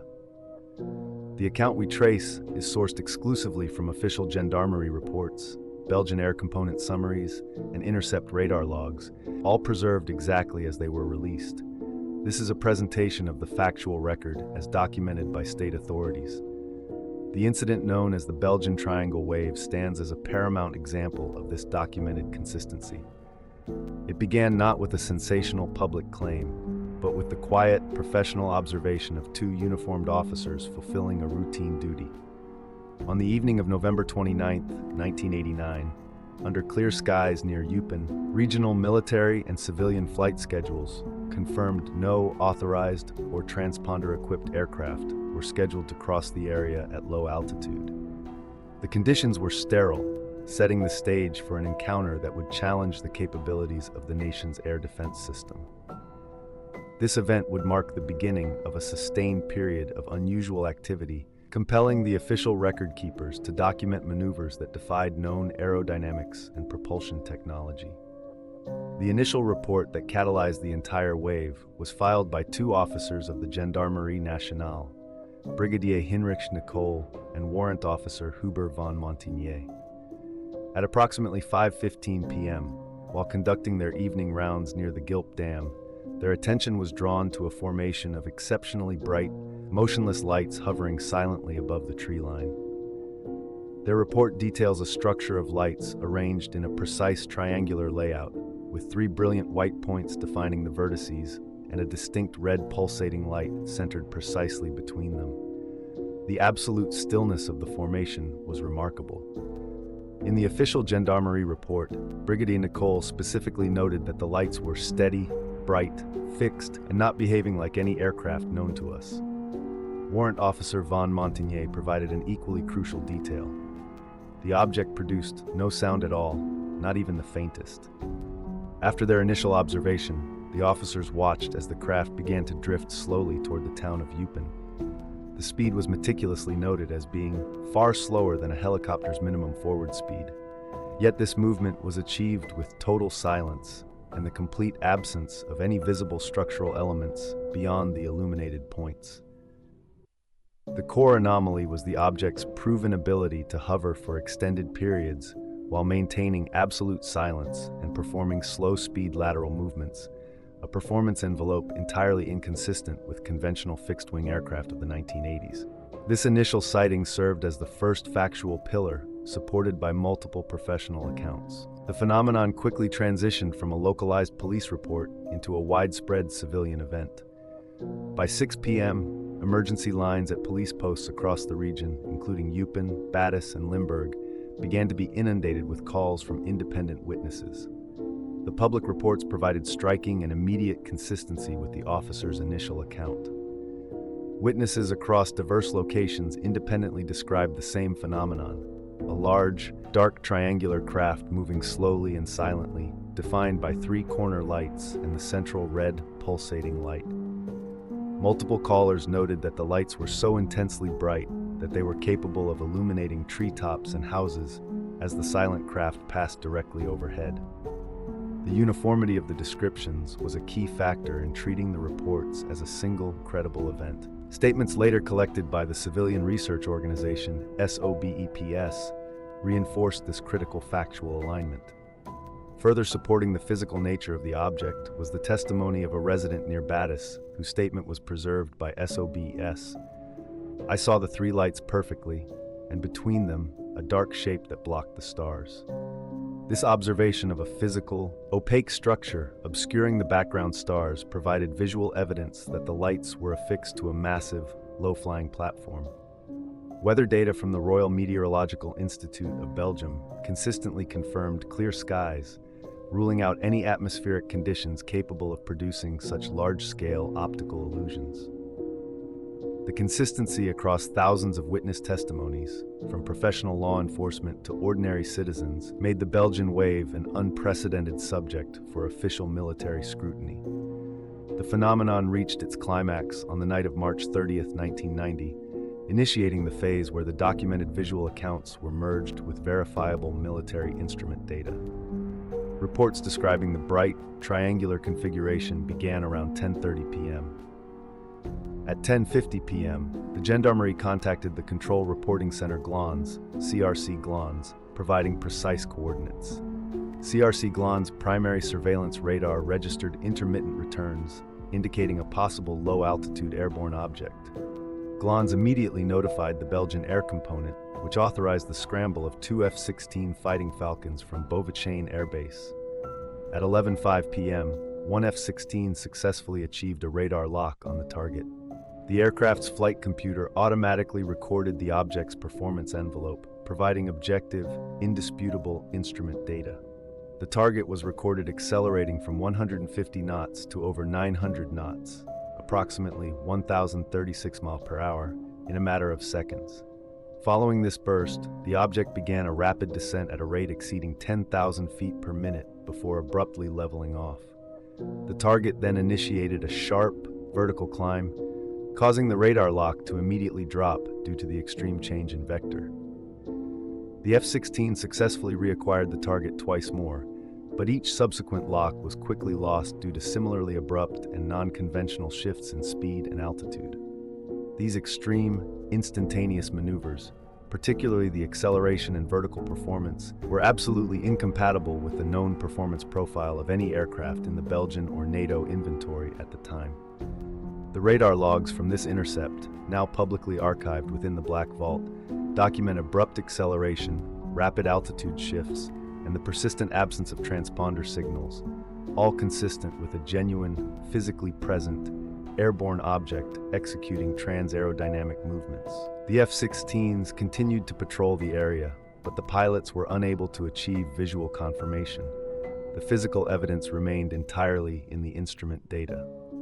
The investigation phase was concluded with the final report issued by the Belgian Air Component in 1990. Its conclusion regarding the seminal March 30th event was unequivocal. No aircraft, balloon, meteorological device, or known aerial platform could account for the events of 30th to 31st of March. Further internal analysis by the Control Reporting Center (CEMDAC) confirmed the radar returns were consistent with a real airborne object, not environmental noise. They also confirmed that weather conditions remained stable and absolutely no military activity was scheduled in the area. While the famous photograph associated with the wave was later confessed to be a hoax, this controversy does nothing to diminish the integrity of the core, documented military event. The factual evidence rests not on disputed imagery, but on thousands of consistent witness accounts, multiple gendarmerie reports, and the irrefutable objective data recorded by the F-16's onboard radar system. The Belgian Triangle Wave remains an enduring case study because its documentation, each report, each track, each professional statement builds a consistent picture of a phenomenon that has never been conventionally explained. The records remain, preserving a frozen moment in time when a nation's military air defense system encountered an object whose performance was decades beyond its own technological capabilities. The evidence is filed, the official conclusion is recorded. But the question remains, if it wasn't ours, then whose was it? We've laid out the facts from the archives. Now we want to hear your analysis.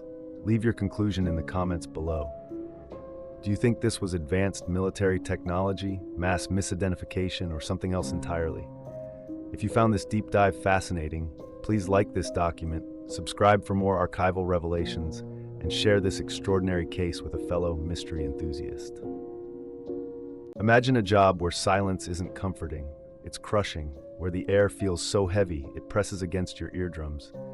You stand completely alone across endless miles of empty space, with nothing but the wind whining through metal cables and the faint cloud of your own breath hanging in the cold in front of your face. Today, we're stepping straight into the heart of that silence, into the hidden secrets of the Copper Ridge Resort. The Copper Ridge Resort, perched high in the Colorado Rockies at 11,000 feet, was a study in isolated cold. This was the domain of the graveyard shift, and for 6 years, Callum Rafferty, a 52-year-old lift operator with a reputation for routine, had been its sole guardian. It was February 16th. At 12:05 a.m., Callum secured himself into the maintenance cabin for his methodical 40-minute inspection round. His job was simple: check the cables, pylons, and the dozens of empty passenger cabins hanging motionless on the line. The silence was absolute, broken only by the auxiliary motor's hum and the metallic clack of the wheels. Up here, he felt closer to the blinding stars above than to the world below. Callum was approaching the third pylon, Pylon 3, when the rhythm broke. His headlamp swept across the suspended passenger cabins ahead. His eyes immediately locked onto a visual impossibility. Above cabin 18, a soft, brilliant, white-blue light was hovering, silent, stationary, and approximately 30 feet above the empty car. It was unlike any resort or aircraft system. The phenomenon was not singular. There were 3 more identical lights, one above cabin 22, another over cabin 25, and a 4th positioned precisely over cabin 29. 4 isolated passenger cabins, each marked by a silent sphere of energy. He pulled out his radio, his heart beginning a heavy thud. "Marcus, this is Callum. 4 distinct lights, high intensity, above the line near Pylon 3. Check thermal or CCTV." Marcus, the night security guard at the base, reported, "Negative, Callum. All feeds are green. Clear night." Callum's cabin was now nearly adjacent to cabin 18, his car. Inside the glass, a heavy, opaque layer of thick white frost covered the interior of the windows. Inside, it was an impossible anomaly. The cabin was sealed. This internal flash freeze defied logic. He sped up, moving to cabin 22. The light and the internal frost were identical. "Marcus, get Ava on the line. This is beyond thermal. The inside of these cabins, they're covered in frost, like a rapid internal flash freeze." Ava Riker, the head of security, confirmed Marcus's report. Nothing on the cameras. She suggested reflection or a trick of the light. Callum rejected it.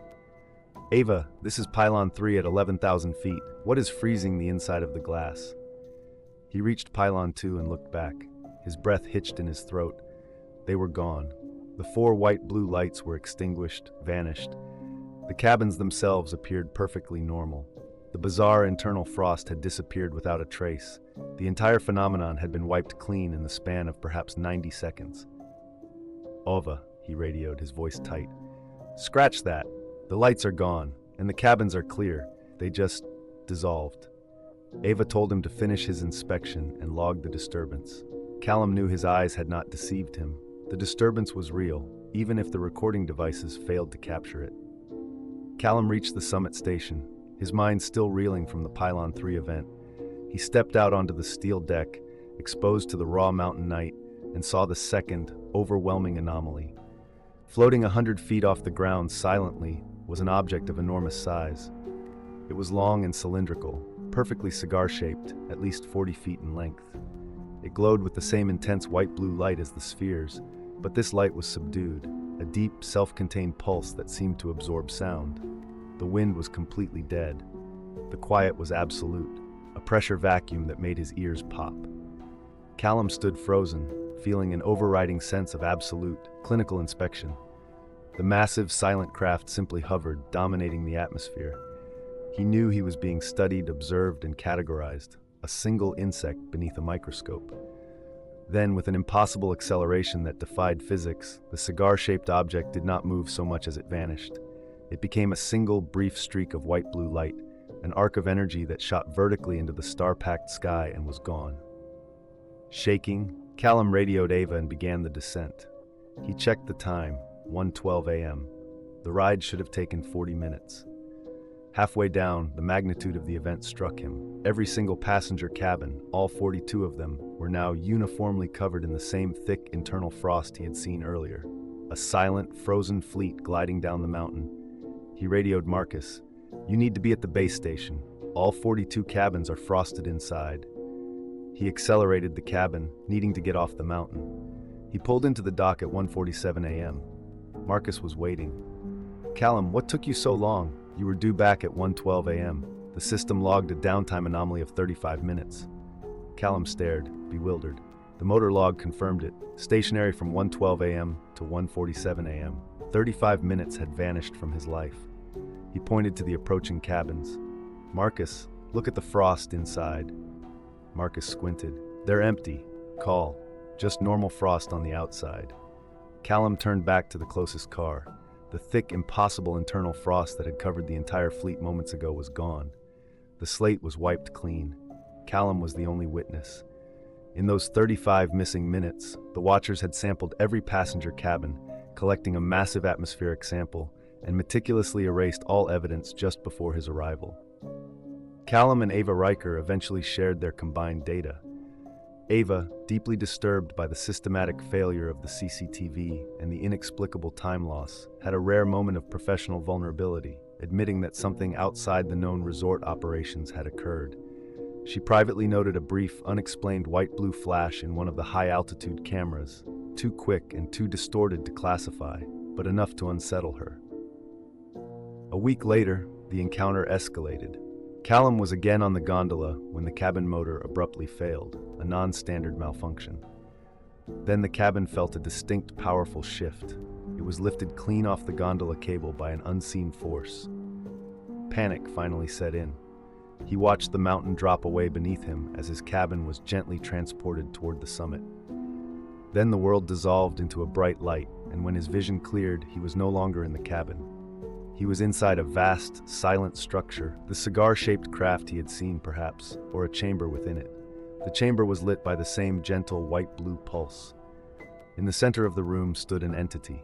It was about 5 feet tall, with smooth, pale gray-white skin and a disproportionately large head. Its eyes were massive, black and almond-shaped, utterly devoid of any recognizable emotion, yet communicating a sense of profound age and intelligence. This was not a monster. It was a pure intellect. The entity raised a 3-fingered hand and touched Callum's temple. Instantly, knowledge flooded his mind, a rapid, non-verbal stream of pure understanding. He realized the 4 lights were observation drones for rapid molecular sampling. The internal frost was the collection mechanism, freezing trace data from every single human who had ridden the lift that day. This was a massive population sample, gathered and meticulously wiped clean during the 35 minutes of lost time. The beings were watchers, observers, and students of humanity, patiently observing a species evolving. Most profoundly, he grasped nonlinear time perception. The missing time wasn't stolen. His consciousness had momentarily slipped free of human linear reality. For the watchers, time was fluid, elastic, and abundant. He was returned to his cabin with a silent jolt, leaving him only with a small, circular scar on his forearm, the physical cost of seeing. Callum Rafferty and Ava Riker were changed. They knew the mountains of Colorado were a vast, high-altitude laboratory, and they had been observed. They learned to live with the truth. The Watchers are ancient, patient, and exist in a state of non-linear time, simply observing a species on the cusp of evolution. The truth is more unsettling than simple abduction. The mountains are watching, and humanity is being patiently observed, learning to swim through time instead of drown in it. Pay attention to your clocks. Notice when your moments feel elastic. These are signs that your consciousness is transitioning. If you've made it this far, thank you for watching. Don't forget to hit that subscribe button and turn on notifications so you don't miss our next deep dive into the unexplained. Leave a comment below. What is your theory on nonlinear time, and where are you watching from tonight? Let's discuss. If you've ever been alone in the woods and suddenly realized it's too quiet, this story will crawl under your skin, because sometimes that silence means you've just stepped into someone else's laboratory. Hikers go missing from remote American trails every year, but the man in tonight's story came back, and what was done to him suggests something out there isn't hunting us at all. It's harvesting us. The worst night of Yuan Thorne's life began on a wet, suffocating trail outside Duluth in 2012. At 28, he wasn't running from a killer or a debt collector, just from the slow, dull collapse of his own life, in a beat-up 2002 Subaru that barely loved him back. He thought an overnight hike near a place locals called Danger Castle would clear his head. Instead, it made him visible to something that doesn't see humans as people at all. He had been hiking for just under an hour when he stopped dead on the trail. Yuan initially thought it was a human corpse, but it was a deer, mutilated and splayed across the trail in a way that defied natural explanation. Its neck was twisted so far back it nearly touched the spine. The chest cavity had been hollowed out with surgical precision, and both hind legs were completely missing, severed without a trace. But the most unsettling detail wasn't the carnage. It was the chilling efficiency of it. There was virtually no blood on the forest floor, just the macabre carcass and a sharp, metallic tang in the air, a scent Yuan associated with an old industrial freezer. "This ain't good at all," he whispered, the sound swallowed immediately by the sudden, absolute silence. The woods had gone instantly, unnaturally quiet. No birdsong, no cricket chirps, not even the faint rustle of leaves in the non-existent wind. Yuan's heart hammered against his ribs. He snapped a few quick photos with his phone, his hands shaking, recognizing instinctively that he was no longer in a hiking story, but something infinitely worse. His brain screamed in a terrifying loop. You're walking into a Dateline episode, and you're the victim. That's when the pressure hit, a deep, subaudible resonance, a hum that seemed to bypass his ears entirely, vibrating the very bones in his skull like a colossal, overloaded transformer. It wasn't localized, it was everywhere and nowhere at once, an invisible force that made his stomach jump. Then the light came. It wasn't a beam or a flash, but a pervasive, pale green dome that pulsed faintly, enveloping the trees and turning the forest into a grotesque, skeletal landscape. The air crackled with intense static, and the hair on his arms stood straight up.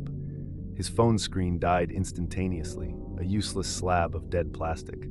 He slowly turned in a full circle, the hum making him dizzy, and then he saw them. 3 figures standing just on the edge of the pulsating light. They were easily over 7 feet tall, impossibly lean, with limbs so long they defied basic anatomy. Their bodies were covered in a reflective, dark gray suit that looked organic yet metallic. Their heads were smooth and featureless, ovoid, with no discernible mouths or noses, just 2 enormous, deep black eyes that seemed to absorb all available light. They didn't walk, they slipped and glided across the forest floor, their joints bending in impossible ways, making them resemble immense, animated question marks. "Hello?" Is someone there? Do you need help? Yuan croaked, the words tasting pathetic. They offered no verbal response. One of them raised a disturbingly long arm, I just the want fingers tipped to with know shining why black you're here. instruments, and pointed directly at his chest. The gesture was a silent, absolute command. That was the instant he felt it, a searing, penetrating heat in his sternum, as if a white-hot branding iron was being pressed directly against his soul. His legs instantly buckled, and he collapsed, gasping for air as the pain locked his diaphragm. Before he could scream again, he was lifted, not by hands or ropes, but by something invisible, a crushing electromagnetic force that wrapped around him like thousands of tightening, non-existent strands. He couldn't twitch, he couldn't even weep. The forest below him blurred, then vanished.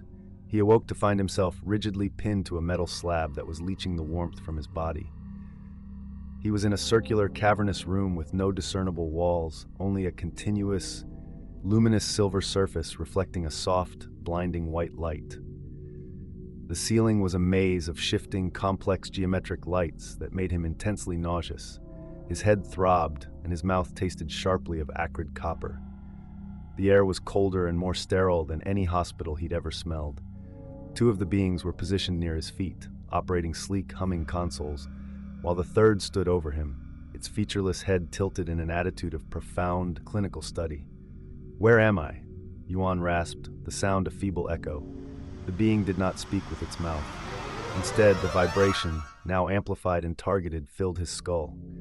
His mind was instantly flooded with a sensation, less like hearing words and more like a massive, incomprehensible block of data being forcefully downloaded into his consciousness, with only the core meaning translating: "You are not harmed. Do not resist.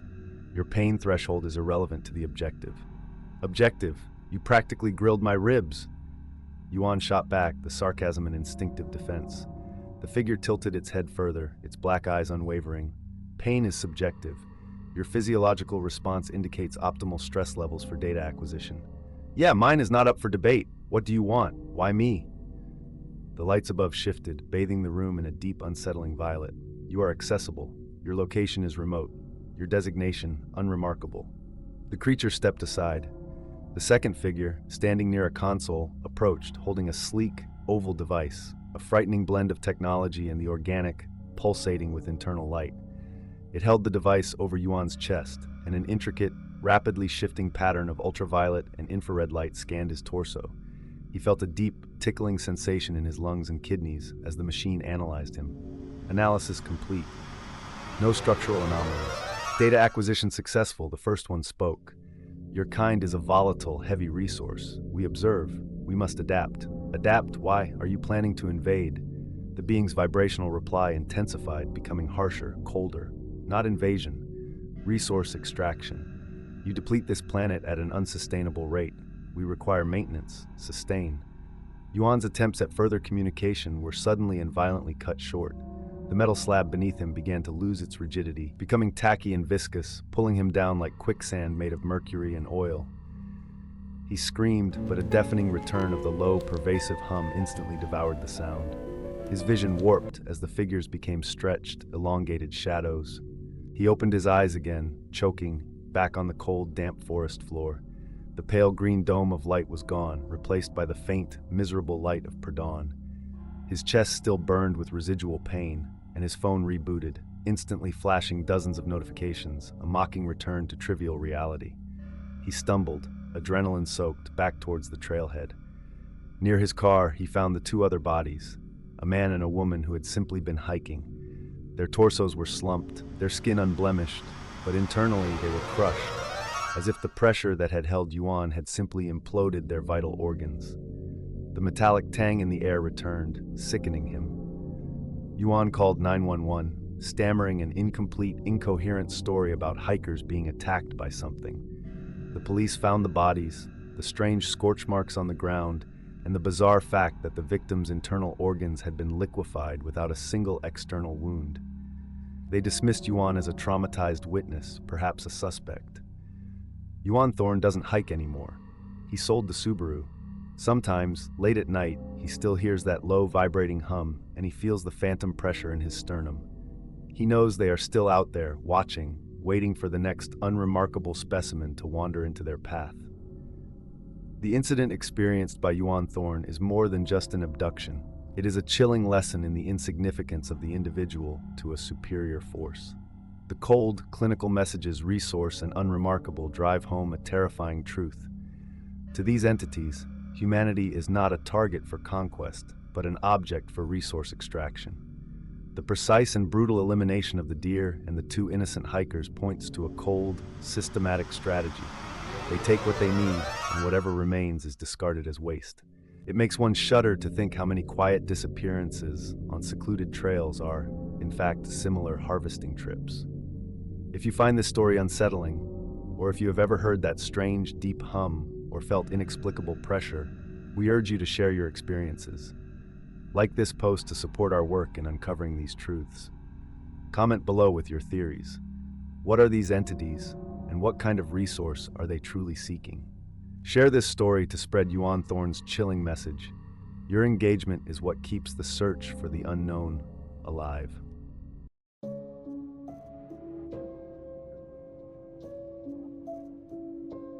The air in the main cryogenic wing of the secret Nevada facility, known only by its unsettling nickname, Area 51, was sterile, vast, and perpetually cold.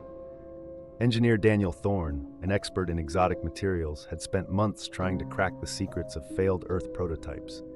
He was brilliant, cynical, and utterly drained by the silence of his work. His current task, trying to reinforce the brittle wings of the U-2 reconnaissance plane, felt tedious and increasingly futile. On the 8th of July, 1947, that silence was shattered. Colonel Richard Hayes, the project's director, entered the lab, his face a mask of calculated gravity. He ordered Thorne to drop his current work, announcing that he would no longer be focusing on U-2 wing failure. Hayes revealed that an highly irregular transmission had been received hours ago, Code Mogul 7, signaling a retrieval, not of debris, but of proof. Hayes slid a grainy photograph across the table, showing a massive, twisted metallic hull partially buried in dry dirt. But the colonel produced a second, unsettling image, a small, pale body laid on a military tarp. The entity possessed a grotesquely oversized, dome-shaped head and two immense jet-black, almond-shaped eyes that seemed to absorb the camera flash. Hayes confirmed the object was extraterrestrial, having gone down near Roswell, New Mexico, with the official cover story being a mere weather balloon. Thorne and Dr. Mark Jensen were immediately assigned to secure the assets, emphasizing the need for both the technology and the life they had recovered. Arriving at the Roswell Ranch before dawn, Daniel and Dr. Mark Jensen were immediately struck by the scene. The military operation was immense, surrounding a scorching trench in the middle of a barren field. The earth wasn't merely burned. The intense, localized heat had instantly vitrified the ground, turning the soil into dark, smooth glass. Daniel quickly secured fragments of the hull. The alloy was non-ferrous, incredibly lightweight, and possessed a bewildering structural memory, springing back into shape after any attempts to deform it. Jensen, focused on the mission, led the way into the cramped, dark interior of the twisted hull. The air inside was heavy with the smell of metallic dust and something faintly organic. The walls of the ship seemed to be alive, covered in pulsing, bioluminescent veins. The moment they stepped across the threshold, they entered an alien domain, leaving the world they knew behind.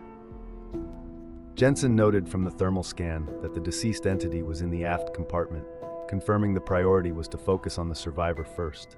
As Jensen swept the main console, a horrific sound, a high-pitched screech, reverberated through the metal casing. A small, multi-limbed creature, later dubbed the Scuttler, sprung from the shadows. It moved with terrifying speed, immediately launching itself onto Mark's back, its sharp, flexible, dark blue tentacles wrapping tightly around his head and face. Daniel screamed his colleague's name. Ignoring his sidearm, he grabbed the most effective weapon he had, the emergency biocidal emitter. It was a portable device designed for rapid sterilization, capable of emitting a blinding white-blue beam of intense UV light. He slammed the trigger. The high-intensity UV beam struck the Scuttler. The creature shrieked, its skin smoking slightly and its tentacles instantly retracted. With a final piercing cry, it recoiled from the light, the one thing it seemed to fear, and disappeared back into the hull's depths. Mark was unconscious, but alive. The priority shifted. They secured the primary entity, Subject X, and the technology. The recovery was complete, but Daniel now knew there was an active, aggressive threat. Back beneath the desert in Area 51, the core team began the grueling work of analyzing the alien anatomy of Subject X. This was not the sterile, detached science of a university. It was a brutal, meticulous invasion of a foreign body. Daniel felt the cold irony. Mark had been violated by the aggression of the scuttler, and now Daniel was performing a calculated, clinical violation on the deceased specimen, mirroring that terror. Daniel, in charge of documenting the biomechanical structure, watched as the military surgeon made the first incision. Instead of blood, a thick, coppery blue fluid oozed out, a copper-based carrier suggesting an atmosphere and diet vastly different from Earth's. The creature's skin, thin and remarkably durable, seemed to be part of its sensory input. The internal structure was terrifyingly optimized. The skeletal structure was the first major breakthrough. Laser scans revealed bones that were porous and lightweight, yet structurally capable of withstanding G-forces that would be instantly fatal to humans. The muscles were composed of specialized fibers, hinting at immense strength and quickness. They found no traditional respiratory or digestive systems, but instead a complex network of capillary-like vessels and internal sacs. Crucially, the team examined the torso.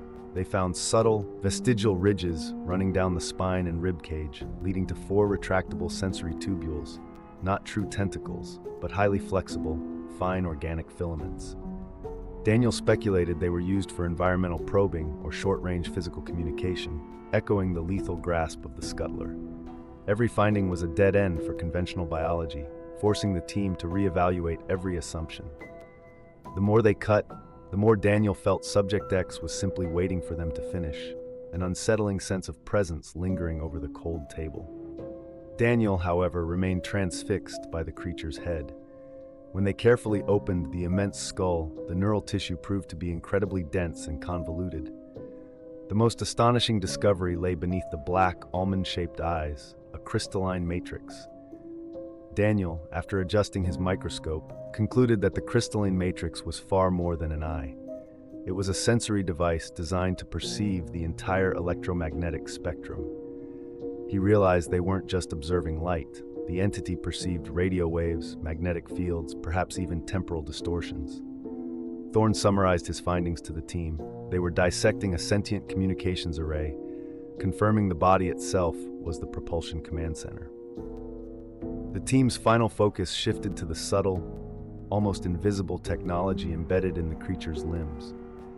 Tiny microelectronic circuits were directly integrated into the bone structure.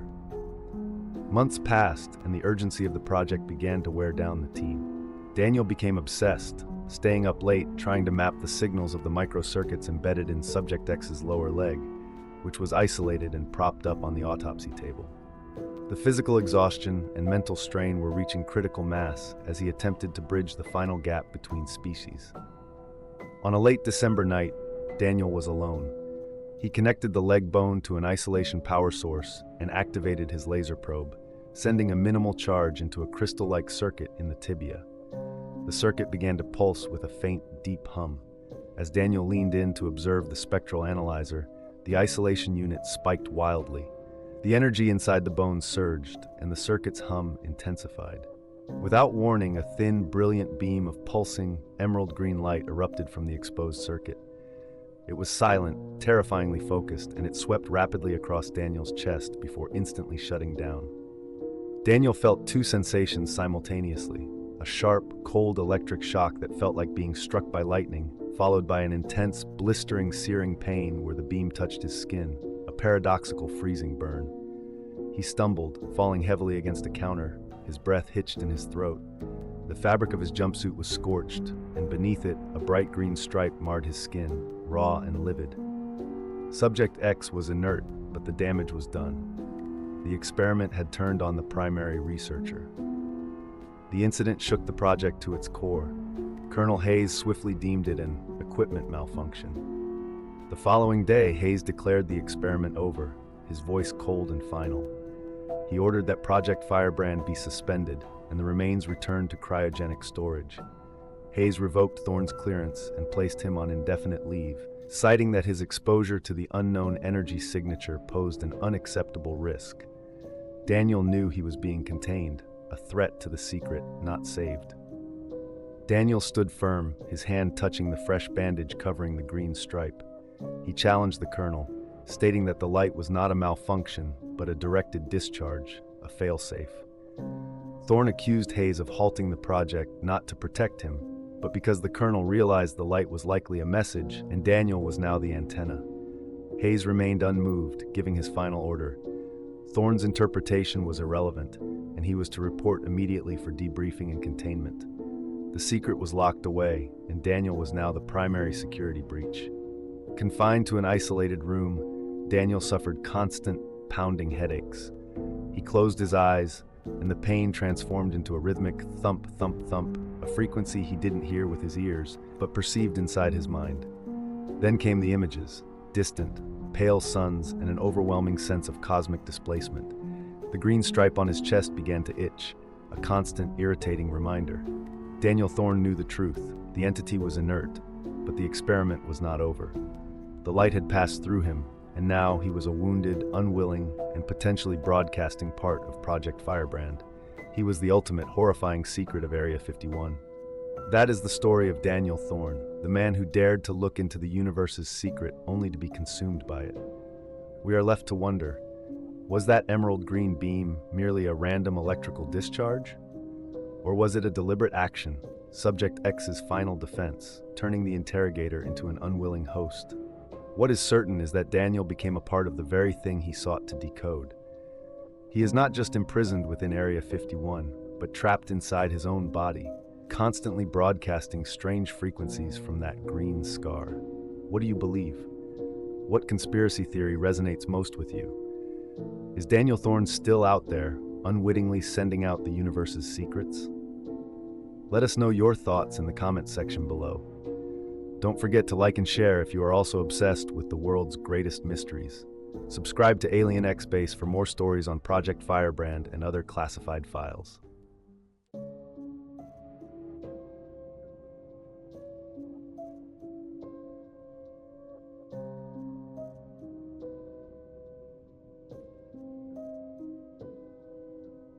More than 80% of Earth's oceans remain completely unexplored. Scientists say we know more about the surface of Mars than we know about our own seafloor. So if something has been watching us from below, we wouldn't even know it. Florida Fish and Wildlife Conservation Commission, FWC officer Travis McCall had spent nearly a decade patrolling the marine environment off Florida's southwest coast. He knew the Gulf of Mexico intimately, its rhythms, its temperaments, and its particular kind of profound, enveloping darkness on a moonless night. But the night of October 12, 2023, felt different. McCall and his partner, Officer Jenna Ruiz, were running a routine patrol route roughly 15 miles west of Naples. A late-season tropical system was brewing, yet the sea lay in a humid, unnerving calm. The air itself seemed heavy, magnifying every minor sound. At approximately 10:30 p.m., the stillness broke. McCall's attention was drawn skyward by 3 points of intense white light, descending with perfect geometric spacing and unnerving silence.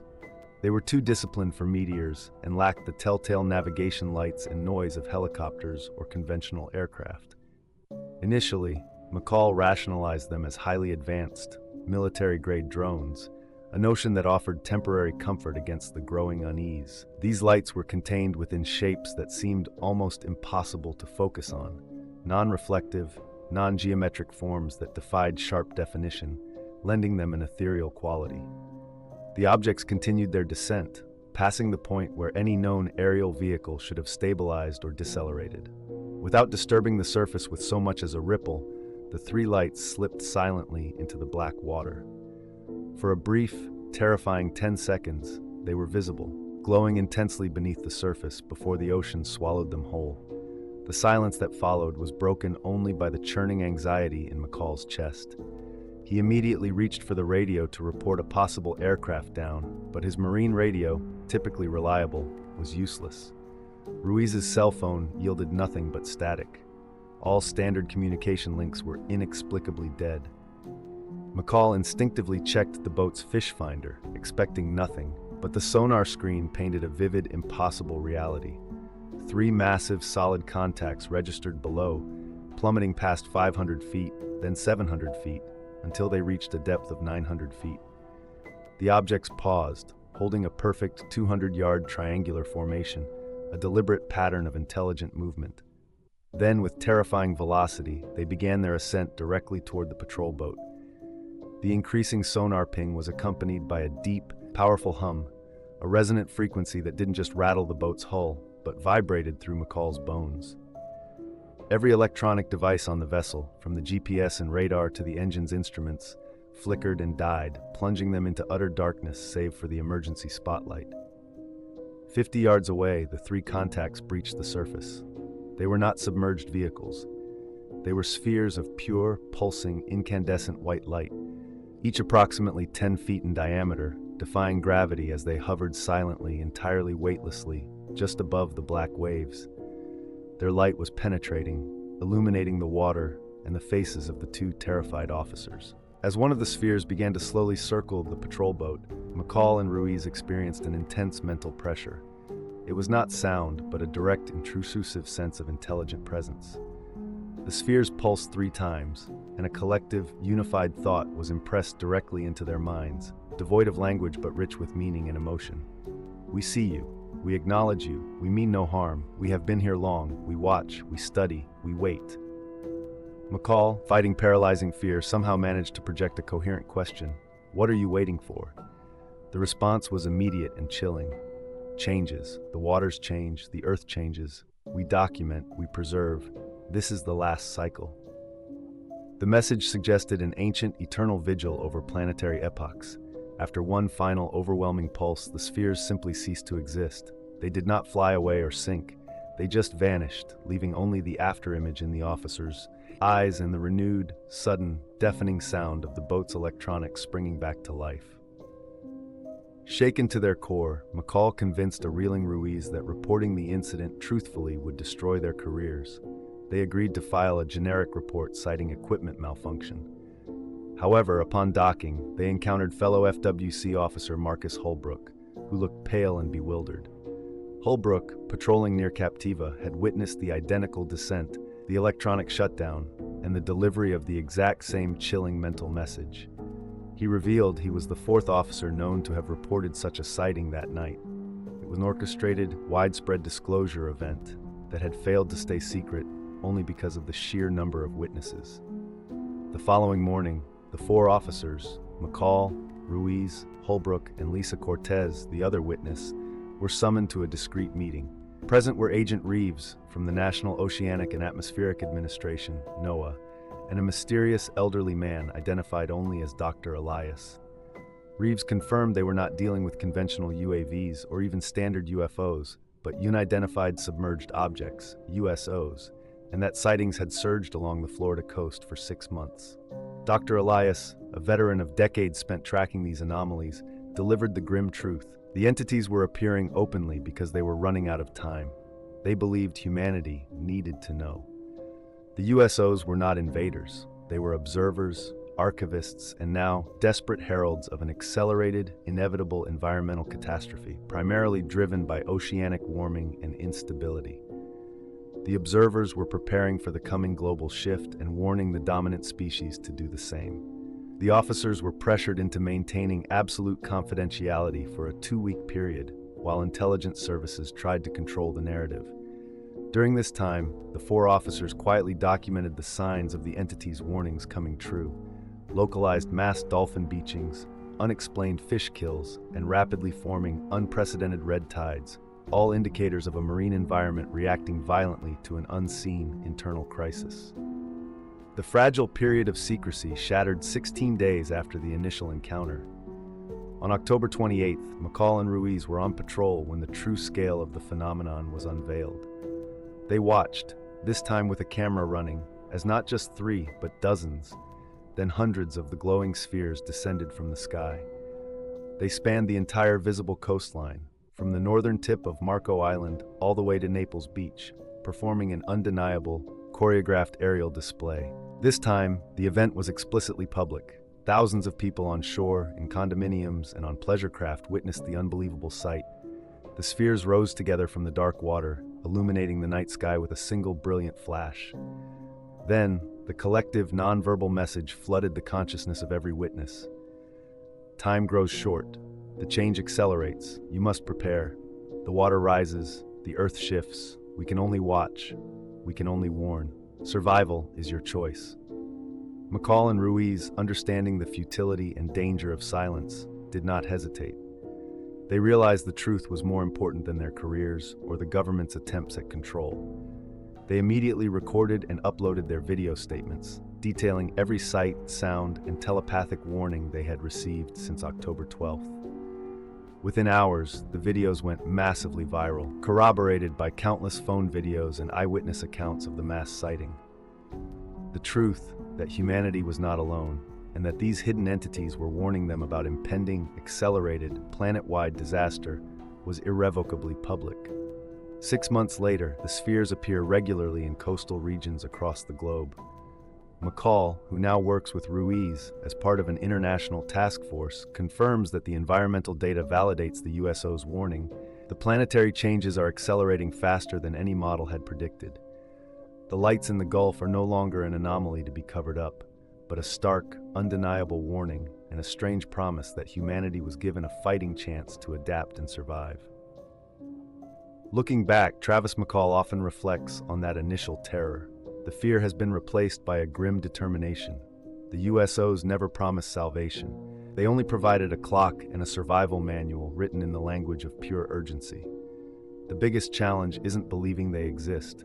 It's convincing humanity to fundamentally change its behavior before the rising tides and shifting earth render change impossible.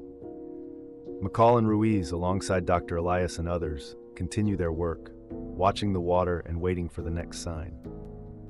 They are no longer FWC officers in the traditional sense, but frontline observers in humanity's largest environmental and existential crisis. The darkness of the Gulf is now forever changed, no longer a void of the unknown, but a place of profound, intelligent surveillance. The battle for survival has just begun. What do you think we should do next to prepare for the change? Join the conversation, share your theories, and subscribe to Alien X Base for weekly updates on USO sightings and climate acceleration data. There is a very specific time when Route 54 becomes lethal, 2:11 a.m. If your radio cuts out, your GPS dies, and your phone connects to 911 by itself, don't bother hitting the brakes. They've already found you. If that unsettled you, wait until you hear what happened at exactly 2:11 a.m.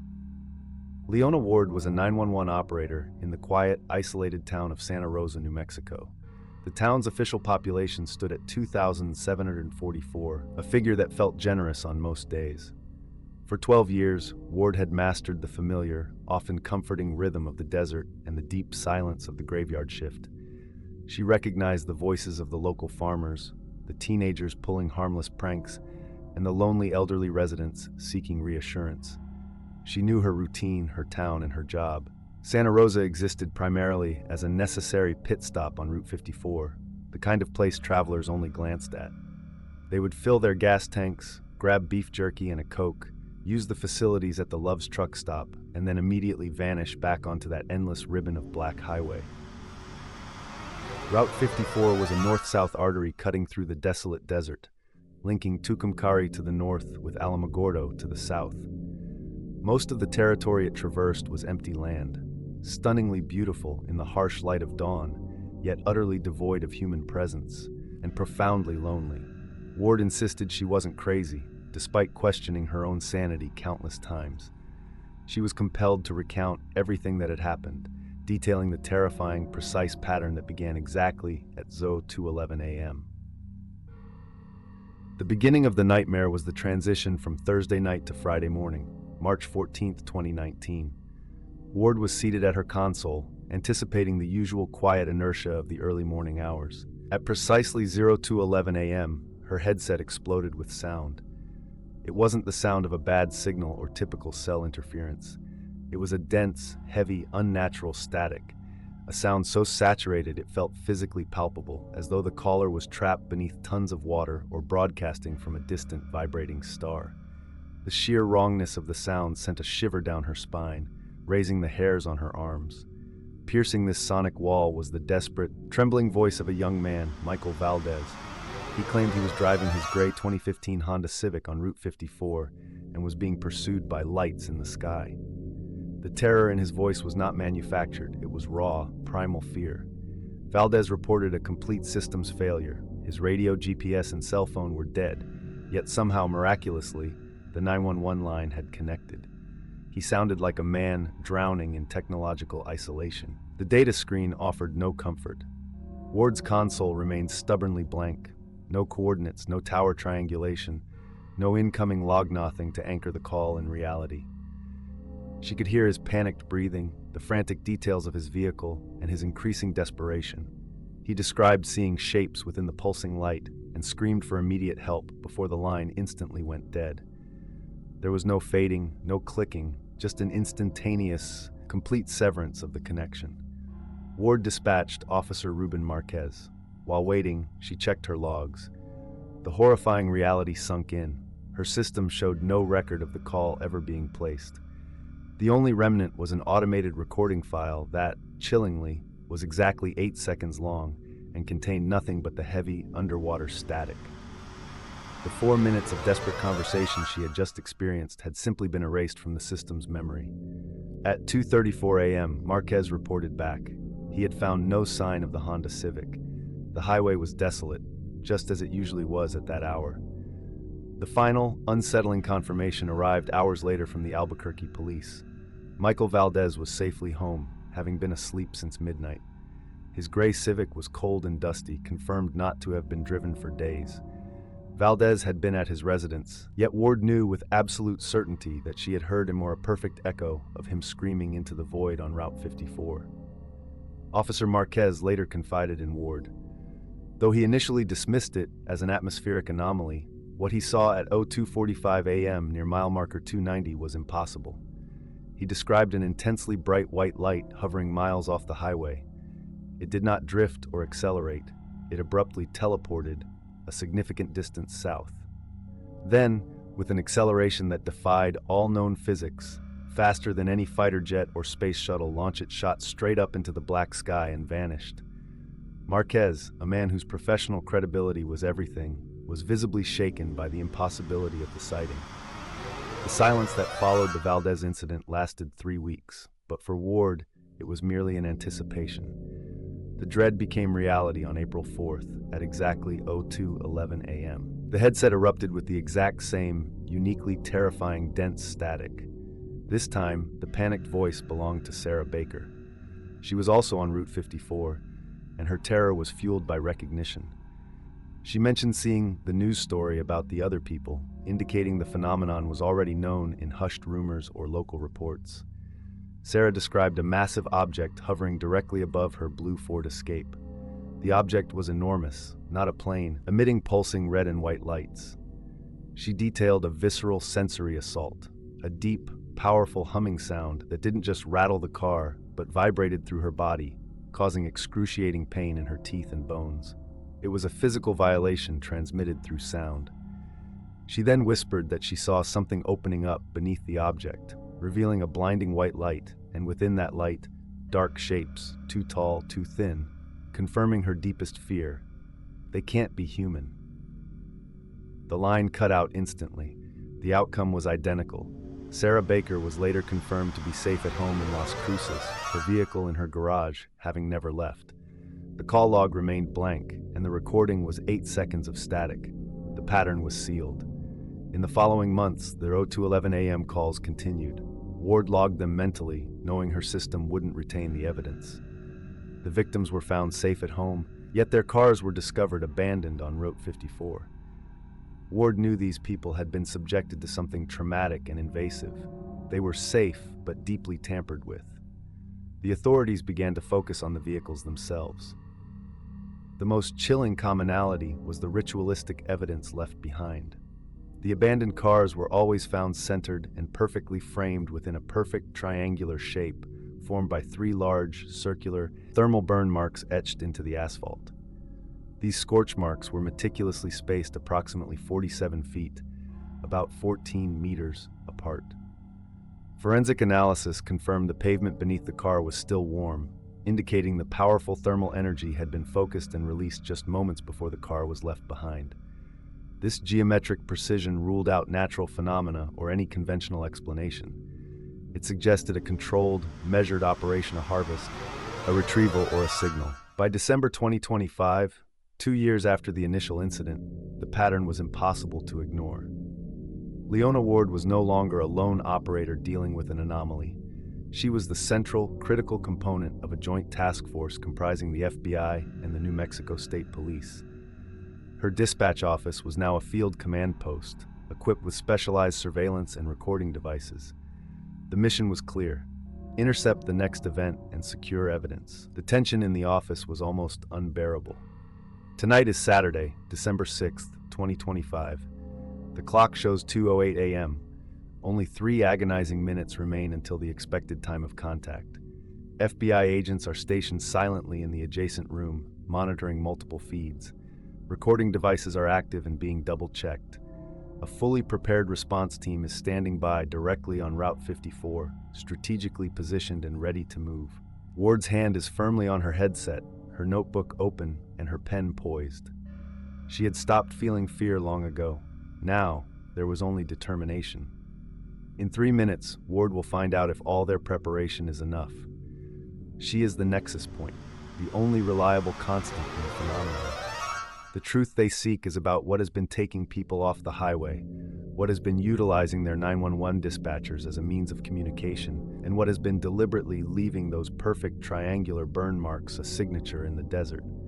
The clock reads 029. The entire fate of understanding this phenomenon rests on the next 120 seconds. Ward concludes her account with the same chilling professional warning she issues to the task force. Route 54 between Santa Rosa and Vaughn is a kill zone at 2:11 a.m. If you are there and your GPS fails, your radio cuts to static, and your phone connects to only one number, 911. We will hear you. We will document your call. We will send help as fast as we can, but the question remains, are we ready for what happens next? This testimony you are listening is my attempt to bring the truth of Route 54 out into the light, and I need your help to keep it visible. If you find this information compelling, if you believe this phenomenon needs to be investigated further, please hit that subscribe button, leave a thumbs up, and share your theories in the comments below. Your support ensures this message and the patterns we uncover can't be easily silenced.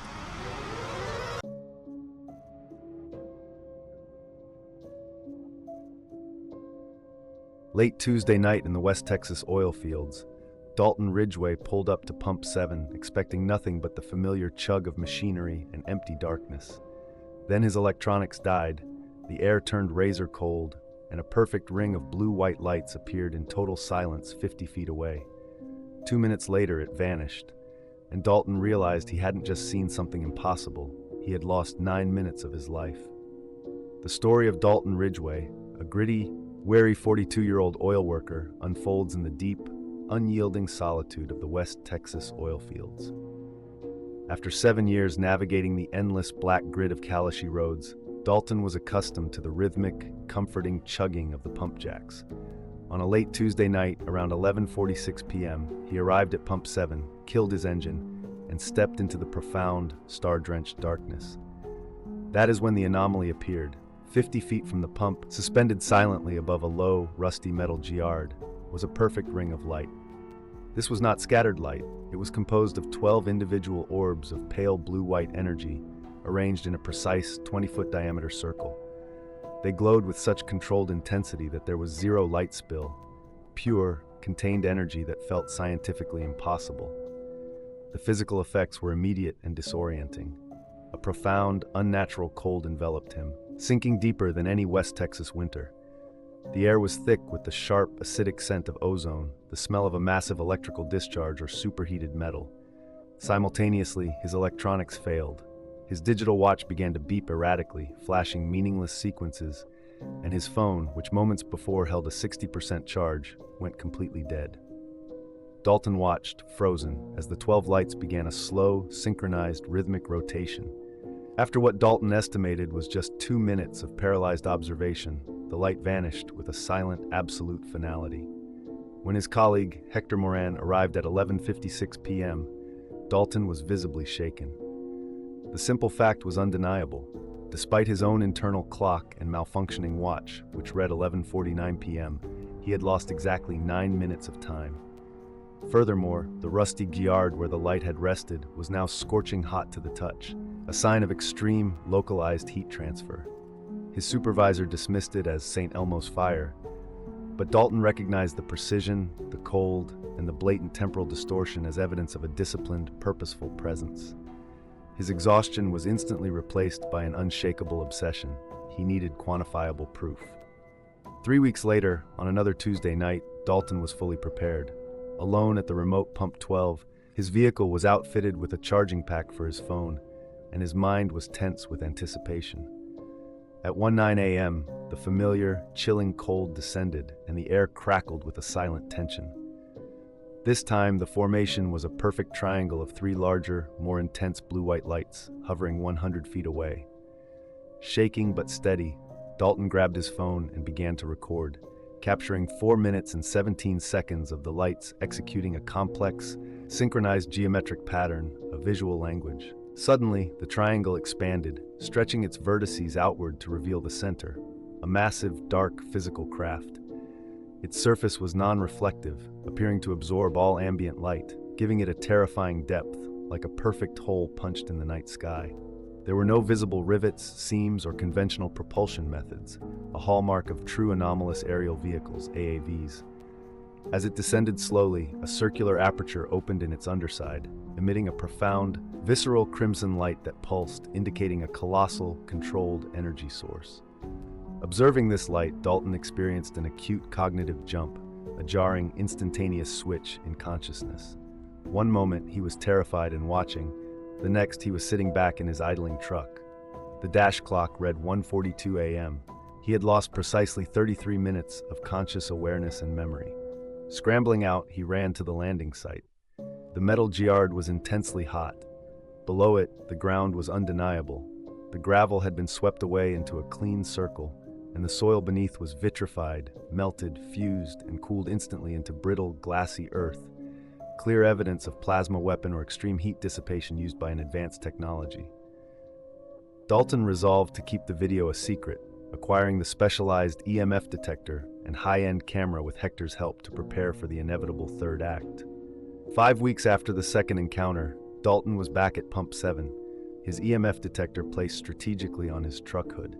It didn't beep, it began to scream, a loud, piercing, insistent alarm signaling the anomaly's return.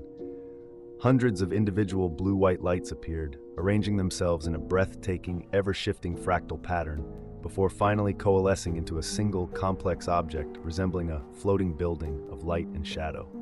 This ultimate structure was entirely non-Euclidean.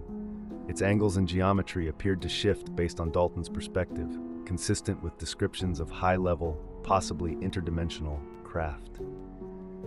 At this moment, Dalton's sensory and cognitive perception shifted. The veil lifted. He saw beyond the light to the pure energy driving it, understanding the geometry of the universe. He felt like a colorblind man suddenly granted the full electromagnetic spectrum.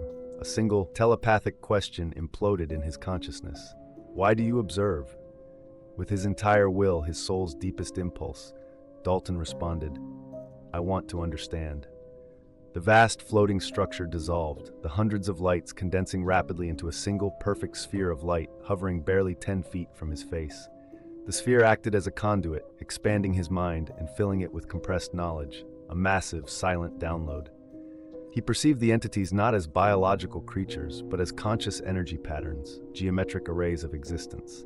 They revealed themselves as the archivists, whose purpose was to meticulously record everything, every star, every atom, every thought, in a cosmic battle against entropy, the universe's eventual decay. They chose Dalton because his motivation was pure understanding, not fear or conquest. The lost time was not abduction. It was the duration required for the compressed data an equivalent of years of research to be fully written onto his consciousness. The sphere vanished, leaving Dalton kneeling in the dirt, overwhelmed not by terror, but by the shattering, overwhelming beauty of the cosmic truth. The encounter fundamentally altered Dalton Ridgway. He kept the video footage, using it as his anchor to the truth. For a man who spent his life navigating the plains, trusting only his own reality was the foundation he had left. This quality qualified him for a truth the world would reject. 2 years later, he quit the oil fields, enrolled in community college to study physics, and eventually earned his doctorate. He became Dr. Dalton Ridgway, an astrophysicist who dedicated his life to anomalous observations and unexplained phenomena. He never spoke publicly about his nights in West Texas, but his academic career was built upon the knowledge he acquired. He published dense, technical papers on electromagnetic anomalies and complex geometric patterns, works that hinted at the profound truths he held without ever stating them outright. He established himself at the edges of the map, where accepted science broke down. And every few years he would receive an email or a letter from someone else who had seen the lights, experienced lost time, or gained a strange, inexplicable certainty. Dr. Ridgway always responded, validating their experiences, knowing that the archivists were still out there, still recording. This is the heart of the story, the moment a simple oil worker stepped past the edge of normal reality and saw the mechanism behind it, the archivists quietly recording everything while the universe slowly decays. But here's what matters to us. If ordinary people like Dalton can be chosen, then what is it about your life, your attention, your curiosity, your need to understand that could make you a candidate too?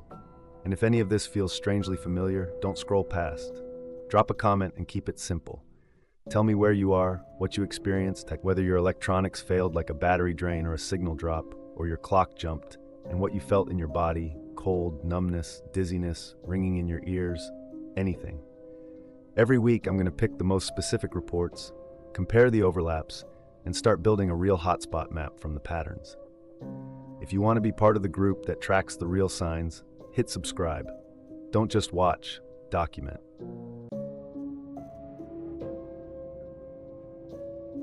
Grant McCarthy thought he understood the Alaskan sky.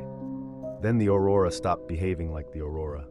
A pale band froze rigid in midair, and inside it a perfect white line appeared, thin, steady, and too precise to be natural. In the same moment, the Twin Otter's radios fell into absolute silence. Digital systems began lying, and the shape in the sky started moving as if it could read the aircraft. This is not a story about chasing UFOs. It is about a repeating pattern that interacts with an aircraft like a controlled experiment. Communications cut out without static. Digital avionics drift into absurd errors, while analog instruments remain steady. A geometric form appears inside the aurora, rotates with mechanical smoothness, and then begins to match the plane's movement with unnerving precision. Grant McCarthy, 41, was trained to trust procedure, instruments, and weather models. His co-pilot, Renee Voss, carried the same discipline. Their route from Fairbanks to Barrow was familiar, remote, and usually uneventful. What happened on 2 separate flights suggested something else lived in that corridor, something capable of touching a machine in midair and leaving physical proof behind. Early February, the Twin Otter lifted from Fairbanks and flew north without issue for hours. Then the aurora formed ahead and stopped behaving like the aurora. A long east-west band of light froze rigid in mid-motion. Inside that frozen curtain, a single white line appeared, razor straight, pencil thin, bright enough to force a squint. It held perfectly still, too precise to feel natural. The cockpit failed in a way that felt selective. Radios dropped into absolute silence, primary and backup, with no static. GPS flickered and began reporting impossible jumps, altitude numbers spiking and collapsing while analog dials stayed calm. Ahead, the white line rotated with mechanical smoothness, tilted slightly, corrected, then appeared closer in sudden steps, as if its distance updated between blinks. It split into 3 identical lines and arranged into a perfect triangle, point up, centered in the forward view. When Grant altered heading, the triangle rotated to stay aligned with the nose. When he adjusted altitude, it matched the change with exact timing. It was tracking. A harsh burst of static snapped through the headset, and a monotone male voice issued a directive to maintain heading and not deviate. The triangle flared once in intense white and vanished. The Aurora resumed normal motion. Radios returned, GPS stabilized. Yet the aircraft recorded a communications loss the ground logs did not acknowledge. After landing at Barrow, the proof was on the airframe. Thick frost coated both wings, far heavier than expected, and a faint scorched discoloration marked the nose, which stayed warm long after shutdown. The official inspection found no shorts, no clear damage, no mechanical explanation. On paper, it became an unexplained malfunction with possible Aurora interference. In the cockpit, it remained something else. Grant could not ignore how selective it had been. Radio silence without noise, digital lies without analog failure, geometry that behaved like a guided instrument rather than atmospheric light.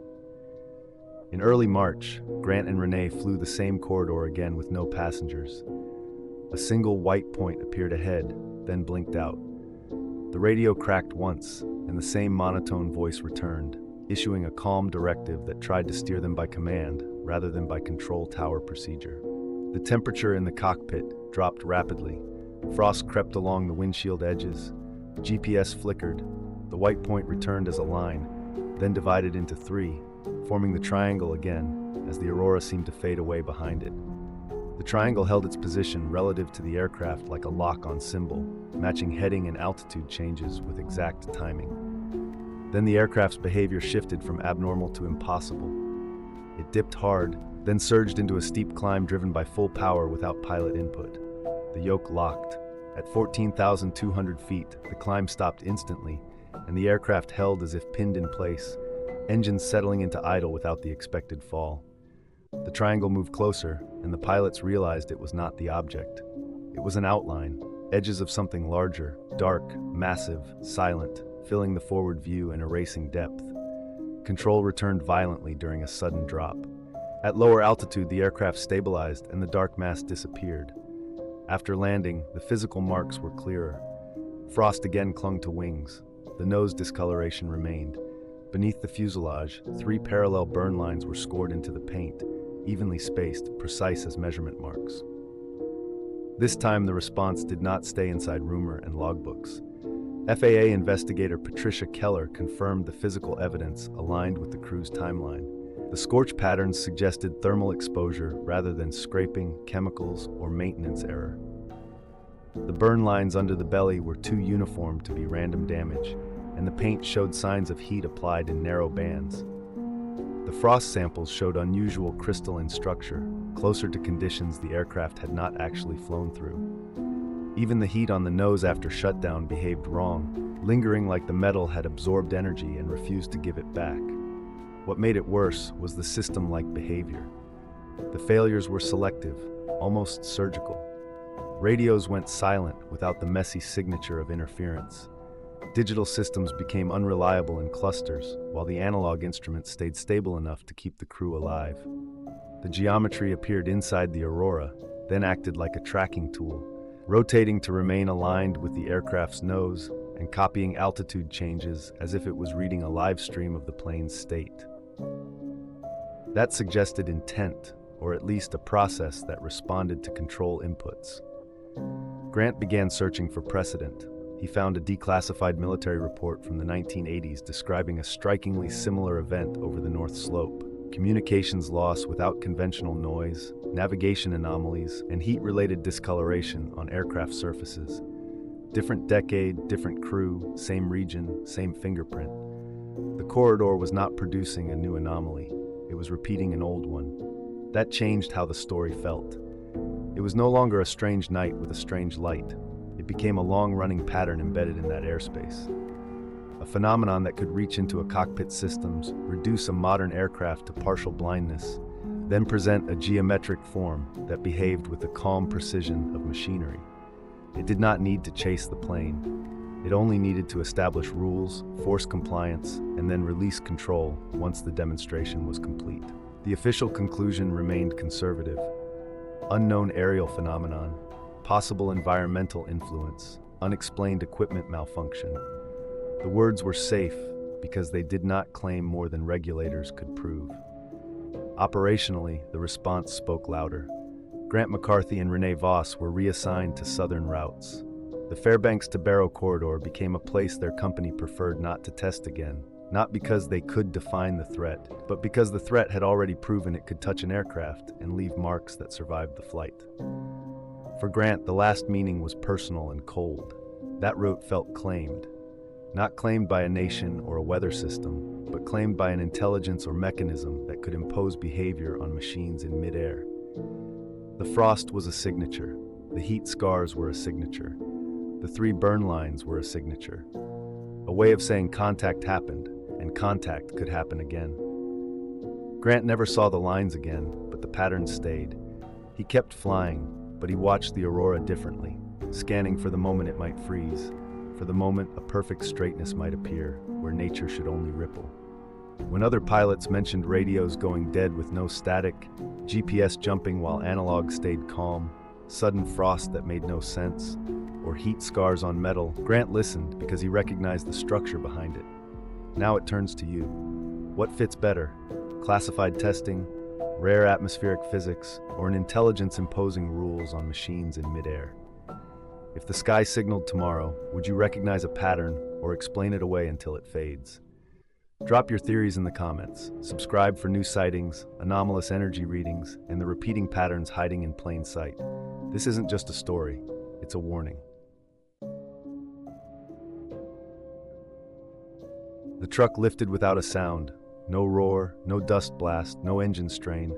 It rose like the desert had forgotten gravity, turning slowly as if something above it was inspecting every panel and bolt. For a few seconds it hung there, suspended in perfect silence, the headlights pointing into empty air. Then it dropped. Metal folded on impact, glass burst. The frame collapsed into itself in a way that felt ordinary only after you ignored the impossible part. Across the sand, a clean spherical darkness had hovered moments earlier, like a piece of the night sky had been cut out and lowered toward the ground. And now that void was gone, leaving only a ruined vehicle, frost forming where the desert should have been warm, and instruments that recorded a 90-second blackout as if reality had blinked. That was not the first time Cole Maddox saw it. It was the moment he realized it had been watching back. Cole Maddox had heard the stories the way everyone on the range heard them. A light too clean to be a flare. A blackout that lasted just long enough to make you doubt your own memory. A patch of desert that turned cold for no reason anyone could name. People laughed about it in daylight and went quiet about it at night. It was not that Cole had never considered it. He just refused to believe it could happen to him. The range was built for tests and measurements, not for things that slipped past both. Cole trusted routines and systems. If something strange appeared, there would be a report, a weather note, a maintenance explanation. Then it happened. And after that, the hardest part was not what he saw, but how impossible it became to keep pretending it was nothing. March 14, 2019, 2:47 a.m. Cole patrols the northern edge near the red zone boundary. Without warning, the Humvee loses all power, instant and total, as if the circuit of the world has been opened. The radio becomes pure static.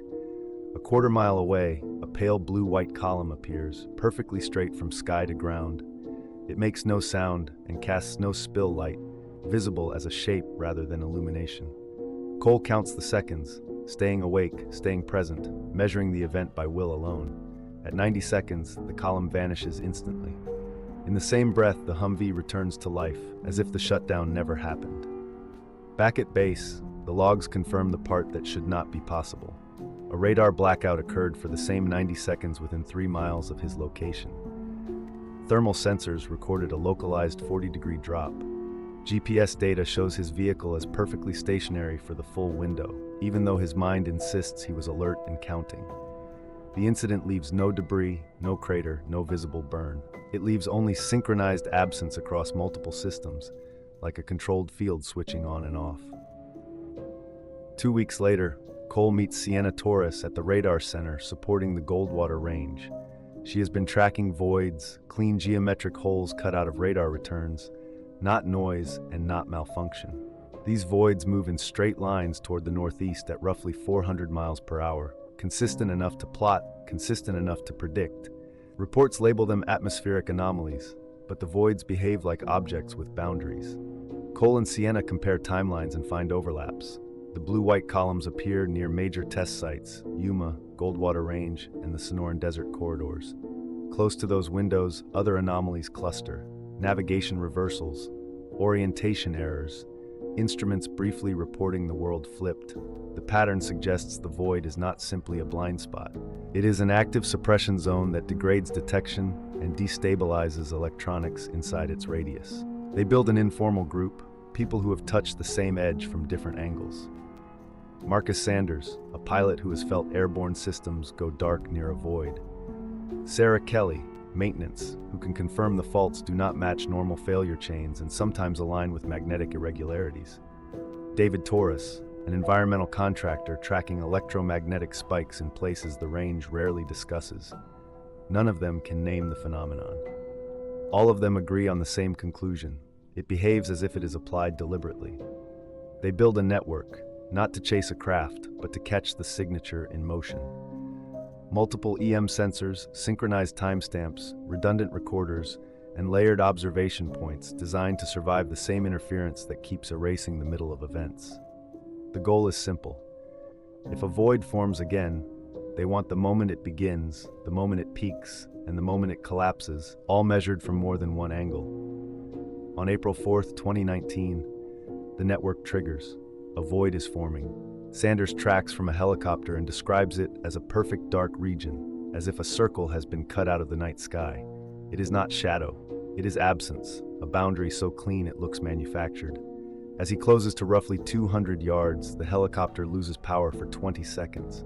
The failure is immediate, complete, and then it returns just as cleanly, proving proximity matters and proving the void is not passive.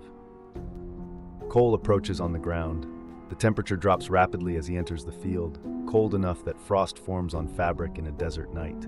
The air feels dense, the silence pressed, as if sound itself has to push harder to exist.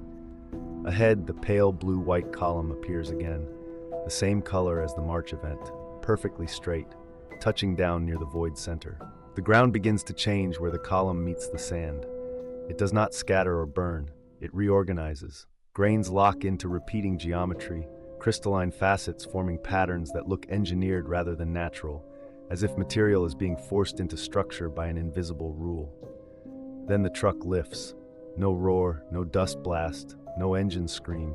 It rises slowly in silence, rotates as if examined, and hangs for a brief interval that makes the desert feel like a laboratory. The moment is long enough to register the impossibility, then short enough to offer no control.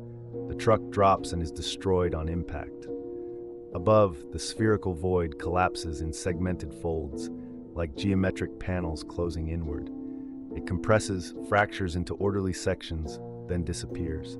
The sky returns to normal immediately, leaving behind only the altered ground, the destroyed vehicle, and the data trail that proves a field was present. The event does not feel like an accident. It feels like demonstration. Months later, after the group has accumulated evidence and synchronized records, a message arrives that leads them to a meeting site. They go together. A smaller spherical void forms directly overhead, and the blue-white column descends. A tall, thin, humanoid figure emerges briefly, observed rather than approached, present for only seconds, long enough to confirm that the phenomenon is not only a field, but an operator.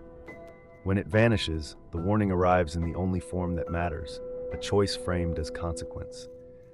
Continue investigating and accept the risk of exposure and destabilization, or accept that some answers carry weight they are not ready to hold. The group understands the real shift. They are not watching a mystery from a distance anymore. The mystery has looked back and responded.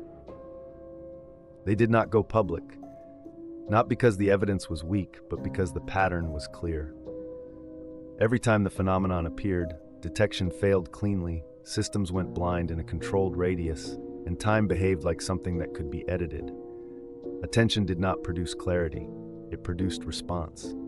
So they split the files, duplicated the logs, and kept watching from farther out, treating the desert like a perimeter rather than a stage. What stays with Cole is not the lights or the void. It is the feeling of being measured. The truck lift was not a mistake. The origami collapse was not random. It looked like a sequence completing itself, a demonstration that could be repeated whenever the operator chose. The warning that followed did not demand silence. It offered a trade, curiosity in exchange for exposure. And now the question lands on you in a different way. If the most instrumented range on Earth can be turned blind for 90 seconds, what happens in places with no sensors at all? If a perfect hole can be cut out of radar, what else can be cut out and made to look like it never existed? If you ever see a column of blue-white light that does not illuminate anything, or a patch of sky that looks like absence instead of darkness, do not assume you are the only observer. Assume you have been noticed.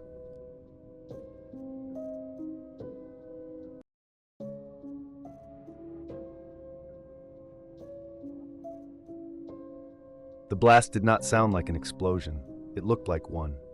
A vertical spear of electric blue punched upward from Tango 7 and turned the snowfield into daylight for a single breath. Calvin Rhodes was already running, Brooke Anders close behind, boots biting into hard drifts as the air burned cold in their lungs. When the light collapsed, the station was gone. Not broken, not burning, not scattered into debris. The antenna mast, the wind wall, the weather dome, the fuel drums, the whole footprint of human shelter simply did not exist anymore. There was only perfectly smooth snow, unmarked and untouched, as if Tango 7 had never been built. The horizon returned to darkness, and something tall remained out there watching, too many silhouettes to count before the night swallowed them again. Calvin had worked Arctic rotations long enough to believe he understood isolation. 6 years at northern research posts teaches you what darkness does to time and nerves. 3 weeks into the deep winter shift, he and Brooke were the only two people at Tango 7, 70 miles north of the Arctic Circle, surrounded by permanent night and temperatures that hovered around -38. He had heard older crews talk about strange lights and missing hours, the kind of stories that never survived paperwork. It was not that he had never considered the possibility.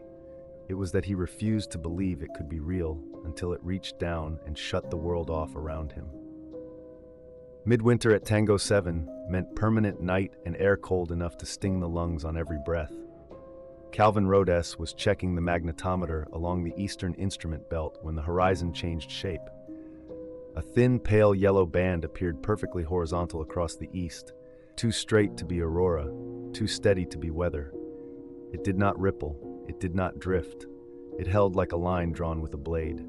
Then a second detail surfaced above it, a dark craft shape hanging in the sky, wide and silent, with no blinking markers and no engine noise.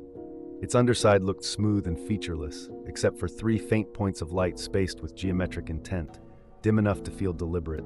The station radio died into absolute silence. Not static, not fade, just nothing, as if every frequency had been shut off at the source. Inside the station, digital displays began to blink and drop, batteries collapsing from full to empty in minutes. Outside devices refused to stay on long enough to record a frame. On a perimeter camera feed, the snowfield near the north berm briefly showed a tall figure standing upright, far too slender to be a bear, too still to be a person in wind. It was roughly 20 feet from the fence line, and it pulsed in sync with the yellow band, like the light was controlling both the sky and what stood beneath it. The feed darkened and vanished. When the systems returned hours later, the band and the craft were gone, leaving only the normal Arctic horizon. But Calvin could not shake the memory of that silent object above the line, and the impossible certainty that something had been close enough to look back before the station went blind. They did not report the light or the vertical shape. Without footage, it would become a story, and stories in a government chain become assessments, evaluations, and quiet removals. They wrote only what could be described as technical anomalies and tried to return to routine, but the station felt altered, as if the walls had become thin. During a final perimeter check, Calvin saw the snow outside the wind wall and froze. The ground held prints that were not prints. Perfect circles were pressed into the snow, each nearly 4 feet wide. They were spaced apart with no trail between them, no scuff marks, no stride marks, nothing to explain travel. The circles formed a pattern that began north of the station and curved around it in a tightening spiral. Inside each circle, the snow looked polished, smooth, not compressed, not melted, as if the surface had been finished rather than stepped on. A thermal scan showed the circles were warm, not slightly warm. Warm enough to stand out like fresh metal in cold air, around 40 degrees, more than 60 degrees above ambient. There was no residual radiation and no heat source below, just warmth held in perfect geometry, a signature left behind. 3 nights later, the phenomenon returned, different but more aggressive. A deep electric blue band appeared not on the horizon but higher in the sky, angled 30 degrees, stretching north to south. It began descending. The station power failed completely. Emergency systems stayed dark. Inside, temperature climbed rapidly, heat bleeding in as if something outside was radiating into the building. Through a window, Calvin saw the blue band hovering 10 feet above the snow, tall and narrow, impossibly thin yet brighter than any flare. From that light, a tall blurred form began to emerge, not walking in, but pressing through as if the air had turned into a membrane.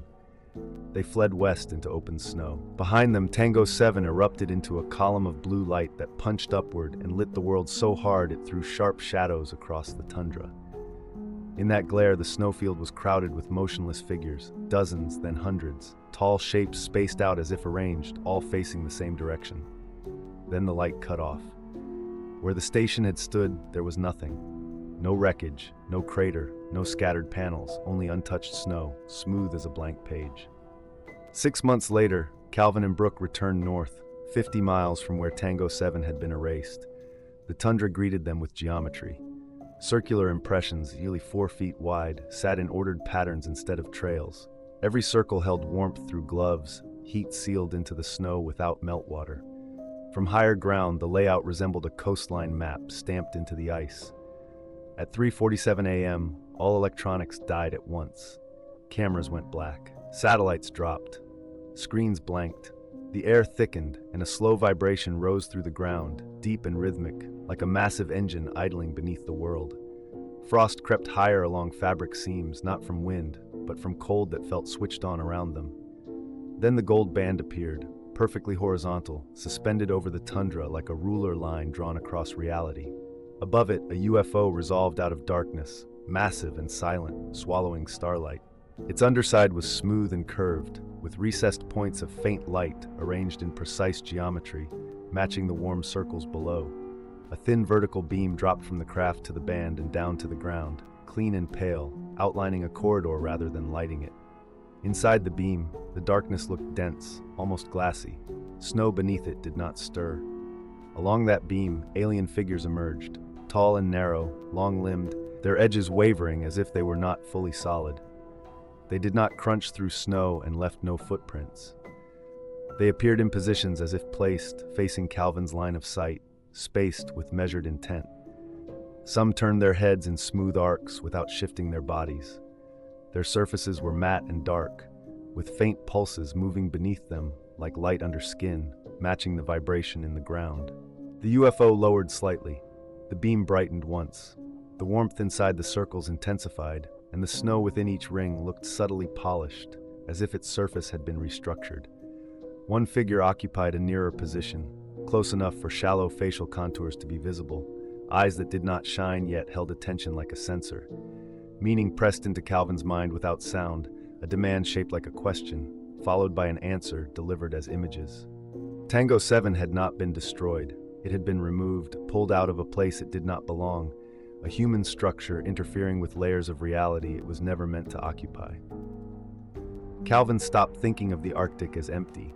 He began thinking of it as occupied. The lights were not a mystery flare in the distance. The prints were not a prank. The station was not destroyed. It was erased. If you ever work under permanent night and you see a perfectly horizontal band that does not ripple, or you find warm circles pressed into snow with no trail between them, do not assume you are alone. Assume you are standing near the spaces between, and that something tall is already facing your direction, waiting to see if you look back.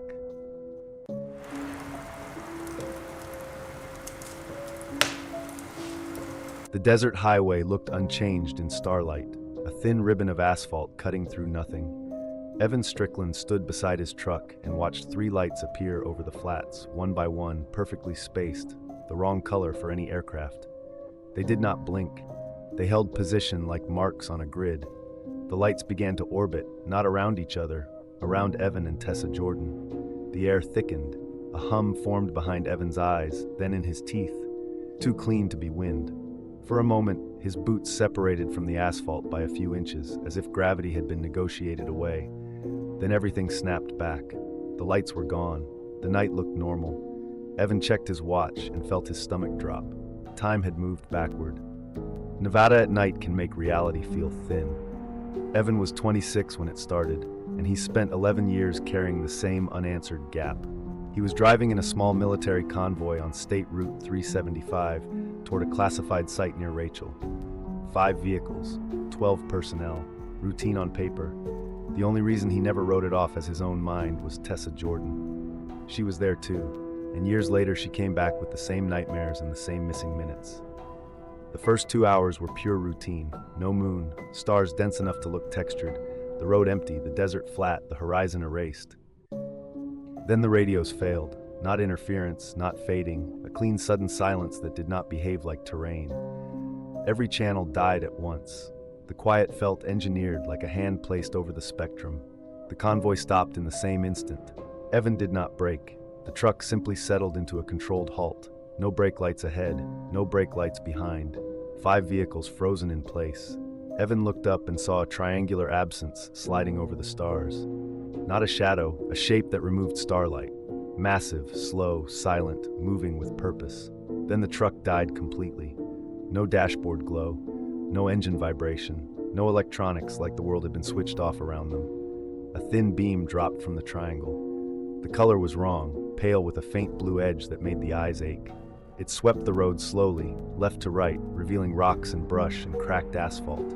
But it cast no shadows. Objects looked flat, two-dimensional, like the ground had become a surface being read rather than lit. The beam stopped ahead of the convoy and held perfectly still. Evan could not measure time. His watch froze. With engines dead and radios silent, there was only breathing and the beam that behaved like something beyond physics. Then the beam retracted upward and the triangle rose, shrinking until the stars returned in their exact positions. Engines restarted on their own. Dashboards lit. Radios crackled alive. The convoy rolled forward again as if nothing had happened. At the checkpoint, Evan noticed the impossible detail.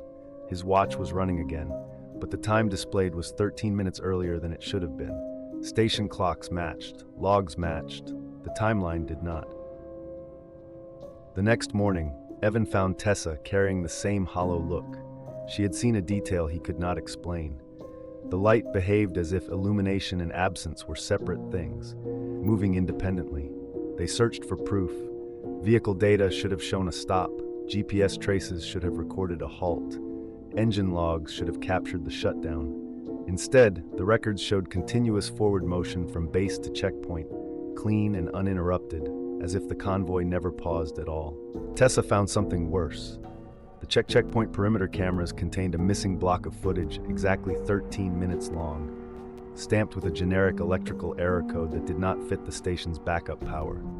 The gap matched the time distortion on Evan's watch with surgical precision. Evan tested the memory of others.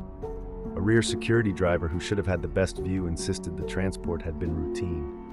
No anomaly, no stop. The denial felt less like stubbornness and more like absence, the way starlight had been absent under the triangle. They chose silence. In their world, reporting the impossible did not trigger investigation, it triggered evaluation. The story moved into their bodies instead, becoming insomnia and fragments that arrived like broken footage, curved blue-lit walls, a smooth warm table surface that did not feel like metal, figures just outside focus, pressure in the skull that felt like questions without words. Evan left the military months later and tried to build a normal life. It cracked anyway. 10 years passed, then Tessa returned with the same nightmares and the same wrong math in the clock. Long dream hours collapsed into a few real minutes. Evan's fragments sharpened too, brief flashes of curved blue lit walls and silhouettes that never held focus. They went back to Nevada anyway. At dusk, the desert looked harmless, almost empty on purpose. By full night, it became what Evan remembered, a place that feels like it is waiting. They parked on the shoulder near the stretch that felt right and stepped out into a silence so deep it made the blood in Evan's ears sound loud. The first light appeared above the flats, a steady point with that pale, wrong hue. A second arrived beside it, then a third, perfectly spaced. They did not blink like aircraft. They held position like markers, then began to move in a controlled orbit, circling Evan and Tessa as if measuring them. Above the road, a triangular absence slid into view and swallowed starlight. Not a shadow, not cloud, a clean geometric void that moved with intent. Under its centerline, a thin beam dropped, the same color Evan remembered from 2013, pale with a faint blue edge that hurt to stare at. The beam did not wash the desert with light. It carved a column of clarity through the darkness, and the ground inside it looked unnaturally flat, like texture without depth. The air thickened. A hum formed behind Evan's eyes, then in his teeth. Frost began to creep along the edges of Tessa's jacket despite the dry night, as if the temperature inside that corridor had been lowered independent of the world around it. Their truck died behind them without a sputter, lights off, engine silent, the dashboard blank in one clean cut. Inside the beam, figures resolved. Tall, narrow silhouettes standing where there should have been only empty desert. They did not walk in from the darkness. They appeared in positions, spaced with measured precision, facing the road as if it were a stage. Their limbs looked too long, their posture too still, and the edges of their bodies shimmered faintly as if they were not fully solid. When one of them turned its head, it did so without shifting weight, a smooth mechanical rotation that made Evan's stomach tighten. The beam held steady. The triangular void hovered low enough now that Evan could sense its scale, a silent mass pressing down on the night. The three orbiting lights tightened their circle, and Evan felt the moment his body stopped belonging to him. His boots separated from the asphalt by inches. Tessa rose beside him, rigid and weightless, her hair lifting as if underwater. The hum became a chord, layered and structured like a signal. Then everything snapped back. They dropped to the road. The beam retracted straight up, as if pulled by a reel. The void slid away, releasing the stars in perfect alignment. The truck's engine restarted on its own. Evan checked the time and felt his pulse spike. 13 minutes had inverted again, returned like a correction, as if the night had been edited and saved over. Tessa's face had changed. Not relief, recognition. A shock of memory trying to surface all at once, too large for language, leaving only tears and a tremor in her hands. Evan looked back to the desert where the figures had stood. The snowless ground was undisturbed, no footprints, no tracks, only a faint circular discoloration on the asphalt near where the beam had touched, as if heat had kissed the surface and left a subtle ring. Something had been there with them, not just lights in the sky, not just a craft, witnesses in the beam, watching closely enough to be seen, then choosing to vanish with the evidence. Route 375 doesn't feel like a random sighting. It feels like a repeatable method. Engines cut, radios muted, footage gapped, time bent, witnesses left arguing with their own clocks. If you've ever lost minutes on an empty road, if your electronics died all at once, if the sky looked like it removed the stars instead of covering them, tell me what happened. Patterns only surface when enough people compare the same impossible details. Drop your theories in the comments. Subscribe for more missing time cases and sightings that keep repeating where the desert is quiet enough to listen.